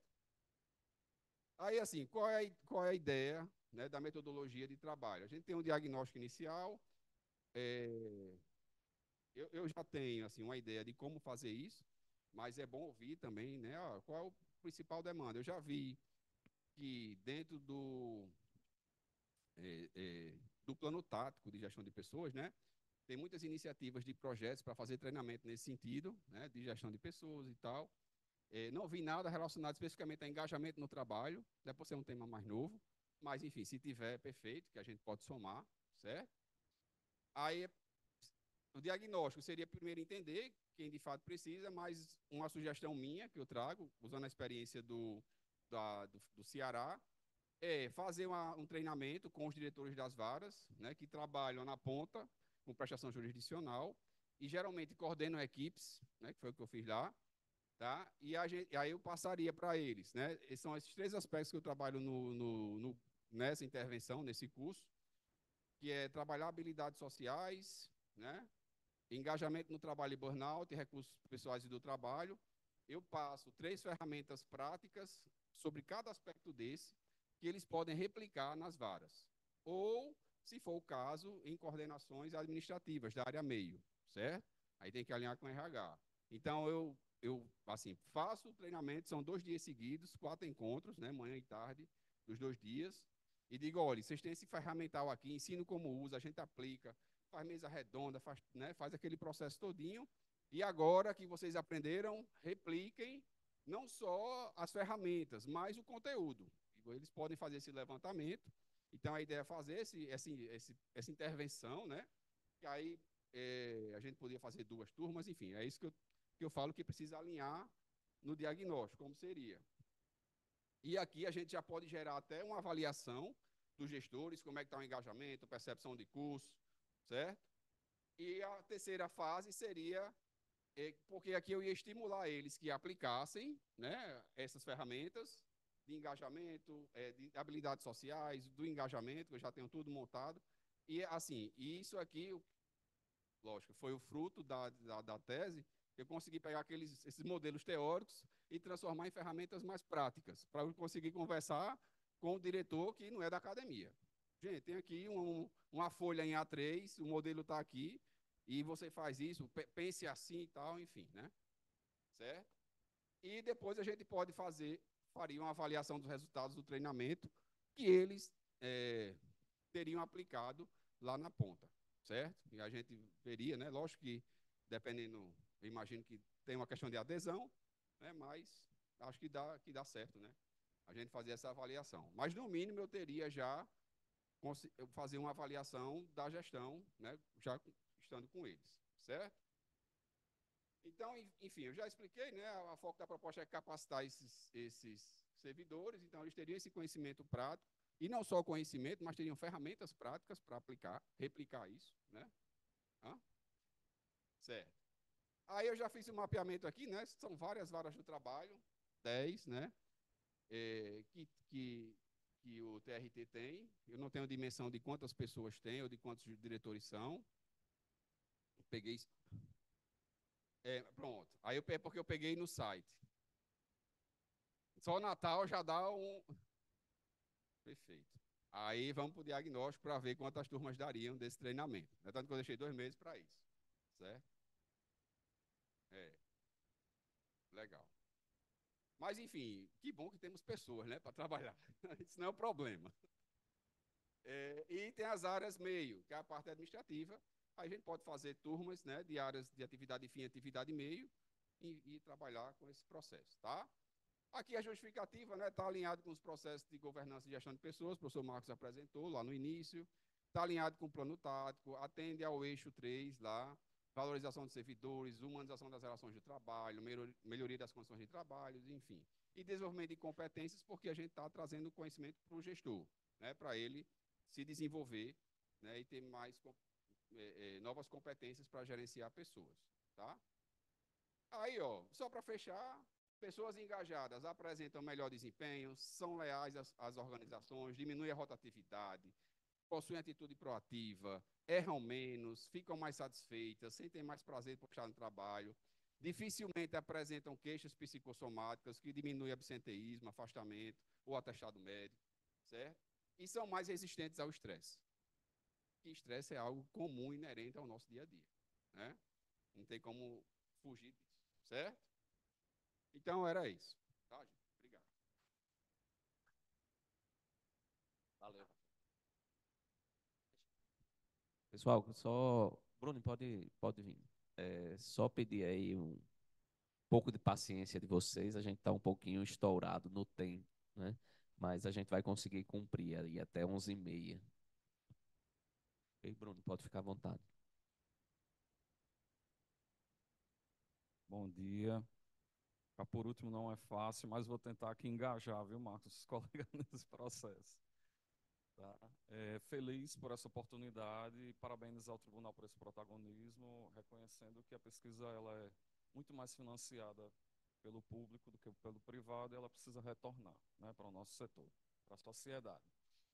Bom, a nossa proposta ela trata da aplicação de práticas estratégicas de gestão de conhecimento, tá? moderadas pela gestão do conhecimento para a melhoria dos objetivos organizacionais do TRT-RN, 21ª unidade. A literatura nos dá a informação de que a gestão de pessoas, a gestão estratégica de pessoas, quando associada à gestão do conhecimento, ela melhora os objetivos organizacionais, tá? Essa é uma hipótese teórica. Quando a gente fala em melhoria nos objetivos organizacionais, nós estamos falando em melhoria do desempenho organizacional. Nós estamos falando em melhoria da efetividade, da entrega, tá, do fazer de vocês. Nós estamos falando em valor público. O que seria valor público? Eu trouxe aí uma pequena conceitozinho. Produzir serviços, resultados e criar a confiança da população no trabalho de vocês, tá? Então, esse projeto ele visa investigar se a gestão estratégica de pessoas, quando moderada pela gestão do conhecimento, ela melhora os objetivos organizacionais do TRT-RN, tá? Em nível de lacuna teórica, não é? E o Logos é maravilhoso para a gente fazer esse tipo de aplicação, considerando a entrega de vocês paz e justiça social. Esse é um tema ainda em processo de maturação quando a gente fala de administração pública, tá? Em termos de relevância, a gente trouxe a proposta. Essa proposta está alinhada com a resolução 240 de vocês, tá certo? 2016, quando ela traz ali os princípios da Política Nacional de Gestão de Pessoas de vocês. Em 3 pontos principais: valorização das experiências, conhecimentos, habilidades e atitudes de vocês, tá? No alinhamento com o desenvolvimento profissional de vocês, aí o reconhecimento das competências específicas de aprendizagem individual e coletiva de vocês, e com o fomento à gestão de pessoas, tá?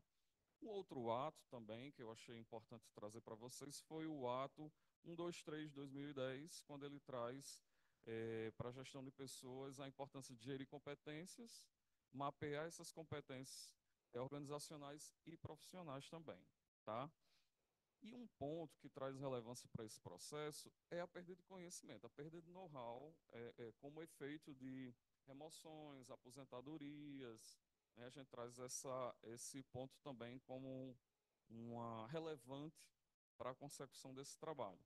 Perda de conhecimento em transferência, rotatividades e aposentadorias de servidores. Alguns conceitos fundamentais que a gente traz aqui para essa conversa é o de gestão estratégica de pessoas na administração pública. Entenda que a gestão estratégica ela está no âmbito já da governança, né? Nós estamos pensando em gestão de pessoas saindo do cargo para a função. Quando eu penso saindo do cargo para a função, não é só um departamento, mas todos passam a ser responsáveis pelo desenvolvimento da organização. Visando o quê? Alcançar os objetivos estratégicos da organização. Isso significa trazer valor público, acrescentar valor público para a sociedade.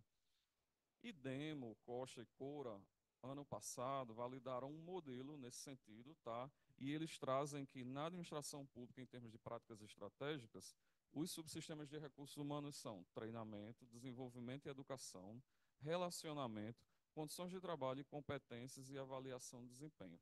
Que esses seriam os processos chaves, tá? Para que haja esse alinhamento com a estratégia organizacional. Em nível de gestão do conhecimento é um modelo voltado para criar capacidades. Que capacidades são essas? De obter, de utilizar, de compartilhar, de armazenar o conhecimento que pode gerar a mudança, que pode gerar a inovação, que pode trazer valor público para as organizações, tá? E o objetivo estratégico, eu trouxe um conceito bem clássico, se refere às posições desejadas a serem conquistadas por vocês, tá? Ao longo dos anos, ou seja, é um trabalho de longo prazo, procuram antecipar-se ou adaptar-se às mudanças que vão ocorrer na sociedade, tá? E que objetivos são esses em nível do TRT-RN? Fui lá buscar no documento de vocês, tá?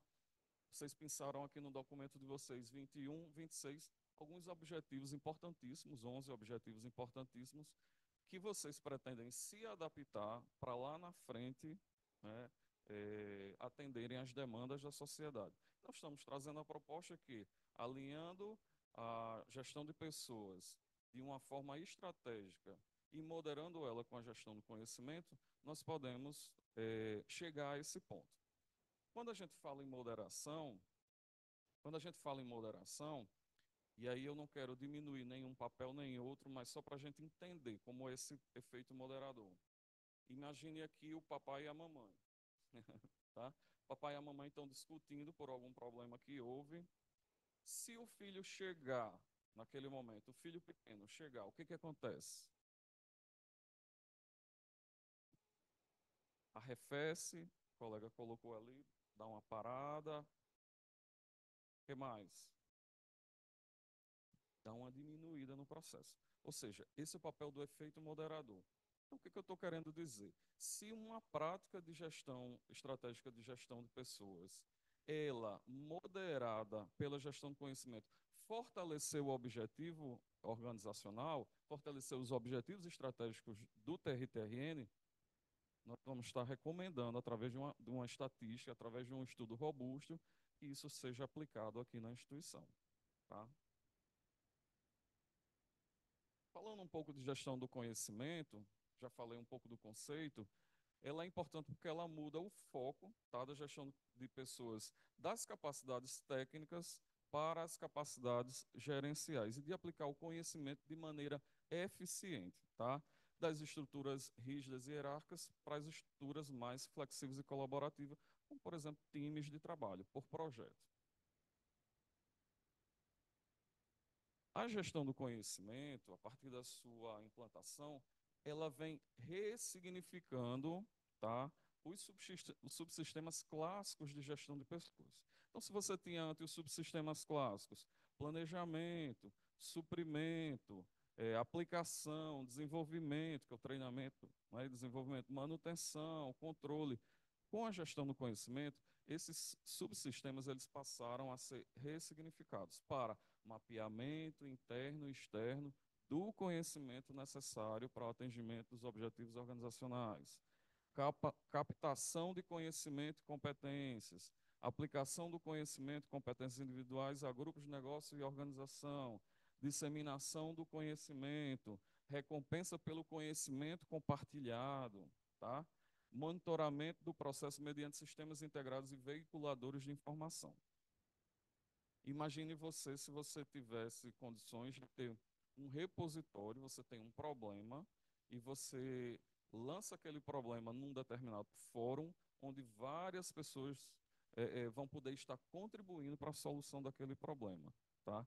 Então, você fazer chegar o conhecimento, está distribuído, está tacitamente na mente das pessoas e deixar ele externalizado para que o colega, por exemplo, possa resolver seu problema. Bom? Com a gestão do conhecimento, novos papéis estão surgindo. E aí a gente já fala um pouco aqui desse processo de implantação, que precisa de ter um diretor do conhecimento, um coordenador do conhecimento, um gestor do conhecimento, para fazer essa implantação estratégica. A gente precisa, num primeiro passo, delinear a competência essencial, a gente precisa depois delinear as competências profissionais, as competências gerenciais das pessoas, para que se alcance, de fato, essa relação, tá? Então, a nossa questão de pesquisa foi as práticas estratégicas de gestão de pessoas, quando moderadas pela gestão do conhecimento, elas influenciam positivamente os objetivos organizacionais? Essa tem uma hipótese imbricada aí, tá? Que nós precisamos comprovar, e essa comprovação será feita junto a vocês. Nós vamos estar enviando questionários, o meio a gente ainda está discutindo, né, com Murilo, se não me engano. Kleber, desculpe, o meio de como é que a gente vai fazer esse questionário chegar para a gente estar aplicando a estatística a esses dados que serão recolhidos e vocês vão entender mais para frente o que eu estou querendo dizer especificamente. O objetivo geral é avaliar se essas práticas, estratégias de gestão do conhecimento, aquelas lá validadas por demo, tá? São as mais adequadas para a administração pública, se quando moderadas pela gestão do conhecimento, influenciam os objetivos organizacionais do TRT, desculpa. Nós vamos aplicar diagnósticos, tá? Nós vamos testar essa relação, tá? entre as práticas e estratégias de gestão de pessoas e os objetivos estratégicos, vendo estatisticamente como é a influência da gestão do conhecimento nesse processo. Será quantitativo, será aplicado uma survey, todo o processozinho. A gente está com a pretensão de fazer um censo, mas a gente sabe que é um trabalho difícil. Talvez via e-mail institucional, com pré-teste, uma escala de 5 pontos, concordância e discordância, análise estatística multivariada. E nós temos aí, eu vou passar logo aqui para esse frame, que eu acho que é mais importante para a gente entender. Nós temos algumas hipóteses, tá? Entenda essas hipóteses assim, ó. A primeira, de H1 a H4. As práticas estratégicas de gestão do conhecimento estão positivamente relacionadas com os objetivos estratégicos do TRN. Imagine que eu vou analisar ali. As práticas de treinamento, desenvolvimento e educação estão positivamente relacionadas com os objetivos estratégicos do TRN. Nós vamos verificar estatisticamente se sim ou se não. Do mesmo jeito, as demais, tá? Os demais subsistemas ressignificados conforme Dema nos apresentou. Ao final, deixa eu vir para cá, imagine que nós vamos estar propondo aí um diagnóstico. Imagine você que, após os testes estatísticos, nós chegamos a uma conclusão que treinamento, desenvolvimento e educação no TRTRN, quando moderado pela gestão do conhecimento, facilita, tá, os objetivos organizacionais do tribunal. Mas o relacionamento, quando moderado pela gestão do conhecimento, não foi tão significante. Tá? O que nós podemos propor no final? Olha, se você quer implantar a gestão do conhecimento, lá como tem na 240, começa pelo subsistema treinamento, desenvolvimento e educação, que estatisticamente é melhor provável para vocês conseguirem um bom resultado. Tá? Por fim, quanto aos resultados esperados, a gente pretende apresentar um diagnóstico, tá, para a instituição, revelando essas relações, tá, e como a gestão do conhecimento pode influenciar cada subsistema de recursos humanos. Isso dando à instituição um instrumento, receitinhas, de como ela pode transitar no processo de implantação da gestão do conhecimento, como tem lá na 240, e evitar perda de know-how. Tá? Um framework, tá? Esse framework ele vai ser validado, vai ser apresentado e vai ser estruturado para o tribunal, e também recomendações práticas de como essa implantação da gestão do conhecimento ela pode começar a ser desenvolvida na instituição. Espero ter feito entendimento aqui acerca do trabalho e me disponho para as perguntas.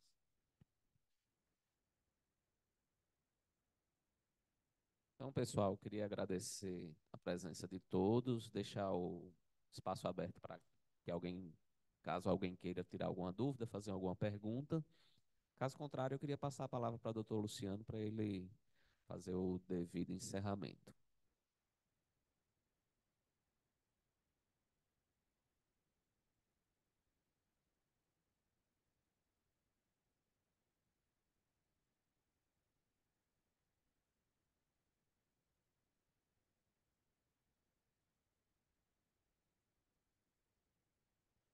Porque eu percebi que alguns trabalhos vão demandar protocolo ético no CEP, né? Isso foi conversado? Já estava olhando aqui o calendário do CEP, tá? Eu vi aqui que são duas pesquisação e uma com survey. Eu entendi que essa última tem survey. Isso. Não é isso? Aí, assim, é uma coisa para colocar no radar. 14/4 é o calendário máximo de submissão para o CEP de abril, né? Então, assim, a gente vai trabalhar com esse prazo e os trabalhos que forem demandar protocolos éticos, a gente vai submeter nesse período, né? E alguns outros, por exemplo, o da pesquisação, pela experiência que eu tive agora há pouco com o Ressu, que é minha orientanda no mestrado aqui de Direito, o CEP aqui está exigindo, sempre exigiu, na verdade, né? Mas a gente não tinha pensado isso inicialmente, a carta de anuência da instituição. Isso é uma coisa assim, relativamente rápida, que eu acho que a primeira que foi dada para a Resul essa semana. E foi muito rápido, demorou mais ou menos uma semana aqui na presidência do tribunal. Então, também, assim, dizer que a instituição talvez facilite nessa parte aí, já elabore o modelo, a minuta da carta de anuência para mandar um e-mail aqui para o tribunal. Aí o subcomitê, a gente está aqui para ajudar, se for necessário, para que os pesquisadores, o que depender da instituição, né, faça andar. Eu comentava com o professor Ulisses que algumas revistas, alguns periódicos hoje, em direito e em ciências sociais em geral, já estão indicando que não aceitam submissões de manuscritos com entrevistas, surveys, sem o protocolo ético, que já era uma coisa que a gente esperava, Alguns pedem o número da aprovação já no fluxo de submissão. No fluxo, no do protocolo, exatamente. Lá da Plataforma Brasil, né? Da Plataforma Brasil. Eu acho que esse é um avanço importante para a área das ciências sociais aplicadas, eu acho, assim, a minha opinião, porque a gente vai também, de certa forma, se alinhando com a pesquisa geral com os seres humanos. Mas não tem sido um debate fácil. No âmbito do CEP, eu fui do CEP Central aqui da universidade durante algum tempo, e era aqui eu e um colega de economia, assim, o restante era enfermeiro, médico, odontólogo, a gente não tem, porque não existe o CEP só das ciências sociais. O CCSA aqui da UFRN está tentando criar um CEP só para as ciências sociais. Mas eu não sei se consegue credenciamento lá no CONEP, eu não sei, porque o sistema CONEP é um sistema fechado. Só que eu sei que a Infam criou um CEP lá. Eu não sei como é que funciona o da Infam, vou procurar até saber. Mas é só uma contribuição para que os pesquisadores não percam time. Né? Dizer que a instituição está muito contente, eu fiquei muito satisfeito com a apresentação, achei alguns projetos todos bastante complexos em termos de referencial teórico. Né? Evidentemente que há algumas dúvidas de metodologia, a gente precisa ler o trabalho, e não é justo que aqui o pesquisador tenha que oralmente responder o que está disponível no projeto. Mas eu acho que hoje a gente cumpre muito mais um ritual de sensibilização da instituição em relação a o que está sendo feito aqui.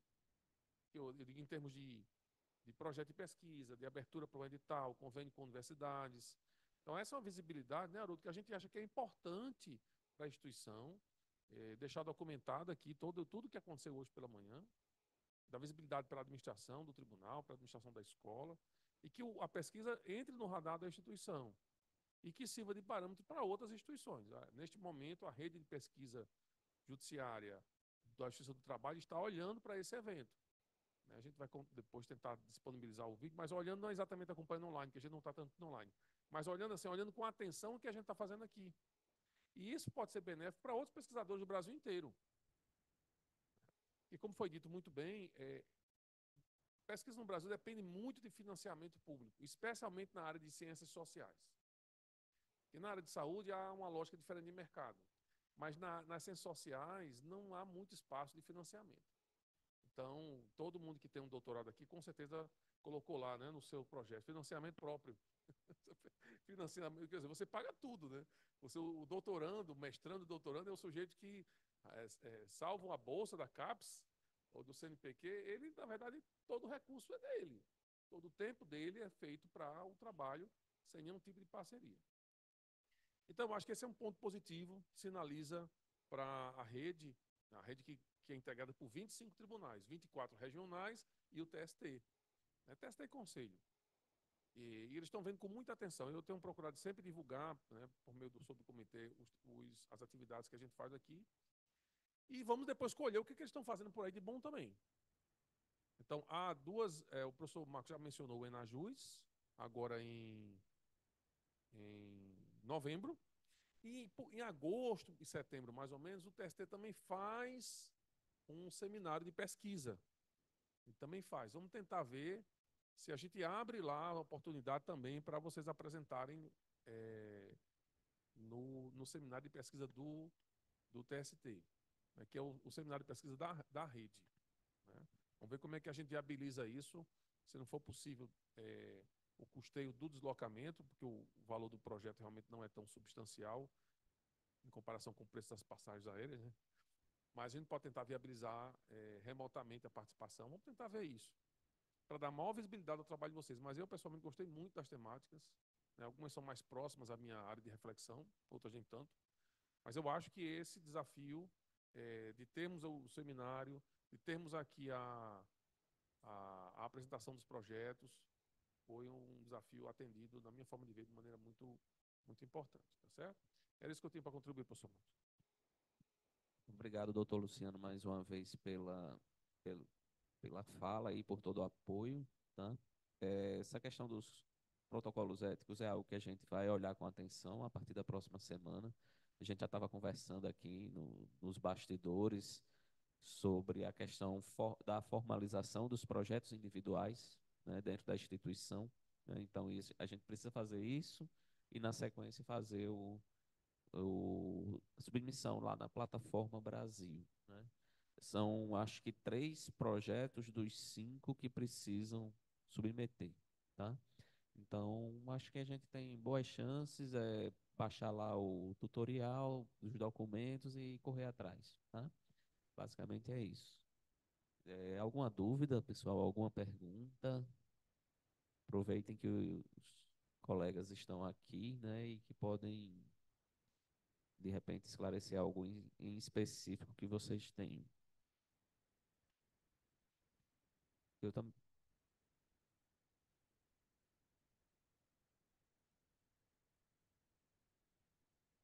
Eu tenho uma dúvida aqui para o professor Ulisses, em relação às variáveis econômicas que você está pensando em utilizar na sua pesquisa, se você vai considerar como, por exemplo, aspectos educacionais da população desses estados que você está pesquisando e também da estratificação econômica, por exemplo. A gente tem peculiaridades como, por exemplo, Goianinha, né, a exploração da plantação, né, de cana-de-açúcar, Petrobras. A gente tem algumas peculiaridades econômicas que fazem com que a gente até tenha uma distribuição jurisdicional, né, de varas do trabalho em alguns locais desses, né? Perguntar em relação a isso. Obrigado.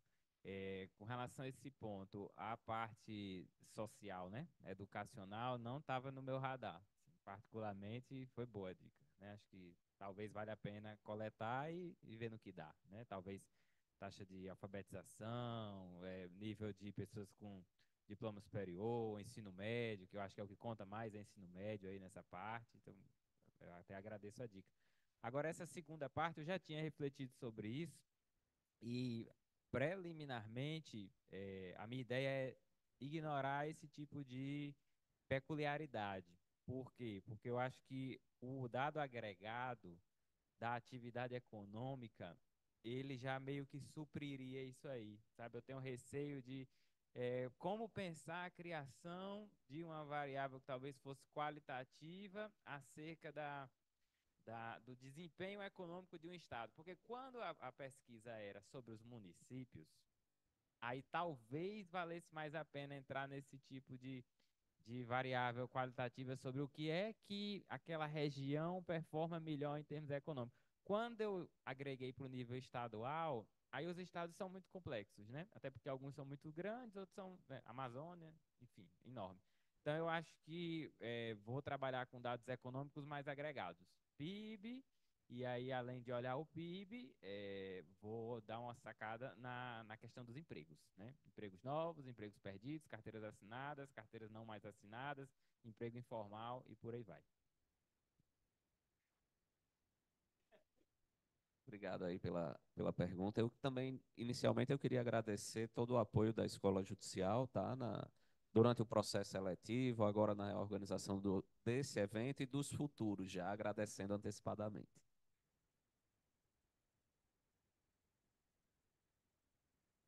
Apresentar aqui aos colegas que vieram de fora, né? Nós estamos no espaço da Escola Judicial. A desembargadora Perpétua Socorro Vanderlei de Castro é a diretora da Escola Judicial. E, portanto, eu tinha feito, desembargadora, um agradecimento no início aqui, com a presença do presidente do tribunal, à escola por ter acolhido o evento, né? Esse é o seminário de apresentação dos projetos. O professor Marcos é o coordenador do projeto pela UFRN. É o projeto guarda-chuva, né? O projeto genérico, como a gente chama. E aqui houve a apresentação dos 5 projetos individuais, os 5 pesquisadores apresentaram seus projetos aqui e houve a gravação. Então, aqui esse seminário dos projetos, a esse seminário se seguirá um seminário no final do ano, em outubro, com os resultados. Então, essa aqui, vamos dizer assim, é a primeira perna deste evento. E na abertura, como disse, eu agradecer a escola, toda a equipe, né, da escola, por ter dado rapidamente trânsito ao pedido. Agradecer novamente, então, a diretora por acolher esse projeto aqui do Subcomitê de Pesquisa, Judiciário e Ciência de Dados do Tribunal, que é o demandante desse evento, né, no espaço da escola, né, do auditório da escola. E como foi combinado, assim, a gente convidou a senhora, evidentemente, para conhecer um pouco dessa experiência, porque pesquisa, como a gente sabe, está alinhado, né, a um projeto maior do CNJ, do TST, que é a pesquisa hoje é cheia de resoluções falando de pesquisa, e eu sublinhava, e vou repetir aqui, não por ser insistente em dizer, mas porque a desembargadora não estava aqui quando eu falei, que é o primeiro tribunal que tem um edital de pesquisa com financiamento de bolsas. Então, eu sempre digo o seguinte, as pessoas falam assim, o tribunal é de pequeno porte. O tribunal é de pequeno porte porque ele está num estado menor e tudo, mas ele não tem que ser menos vanguardista porque é de pequeno porte. Ele pode ousar. E eu estou muito contente com a presença de Vossa Excelência aqui para poder honrosamente dizer algumas palavras, né? E depois já, né, se o professor Marcos pensar que está ok, já encerrar o nosso seminário. Era isso. Bom dia a todos. Acho que eu ficar. Eu gosto logo, fico logo em pé. Ah, é? Ah, então tá. Pode ficar em pé, tá? Pode ser. Bom dia a todos. Em primeiro lugar, eu quero me desculpar. Eu deveria ter vindo desde o início. Tinha muito interesse em acompanhar essa apresentação, em acompanhar esse trabalho. Realmente eu sou entusiasta da ideia e eu tinha certeza, estamos num tempo bíblico, não é? E eu tinha certeza que seriam bons frutos porque era uma boa árvore. O projeto estava entregue para ser encaminhado, foi o doutor Luciano que trouxe, e eu sabia que ia ter bons frutos que vão ser colhidos em outubro, quando eu não estarei mais aqui. Mas isto é institucional, não interessa a pessoa, interessa a instituição, que é o grande nome que conduz nossos interesses, exatamente. Não é porque somos um tribunal de pequeno porte que não podemos ter as grandes ideias. Aliás, eu até acredito que as grandes ideias sempre surgem nos lugares pequenos, porque a falta de recursos, a instância de não ter acesso a tanta coisa, estimula a procurar. E talvez daí venham maiores soluções, ideias originais, porque está sozinho, não tem como consultar. E aí isso pode trazer excelentes contribuições também para o tribunal, para a sociedade e para o tribunal. Agradeço muito, peço muita desculpa por não ter feito como era o meu interesse de estar presente aqui durante todas as exposições. E acredito que, se for convidada, é capaz de eu vir em outubro, porque aí eu só posso vir como convidada porque estarei aposentada. Mas se me convidarem, aí eu não tenho como vir. Parabéns por se empenharem. E a escola também agradece muito. Isso vai redundar no benefício de todos nós que somos a sociedade. Muito obrigada.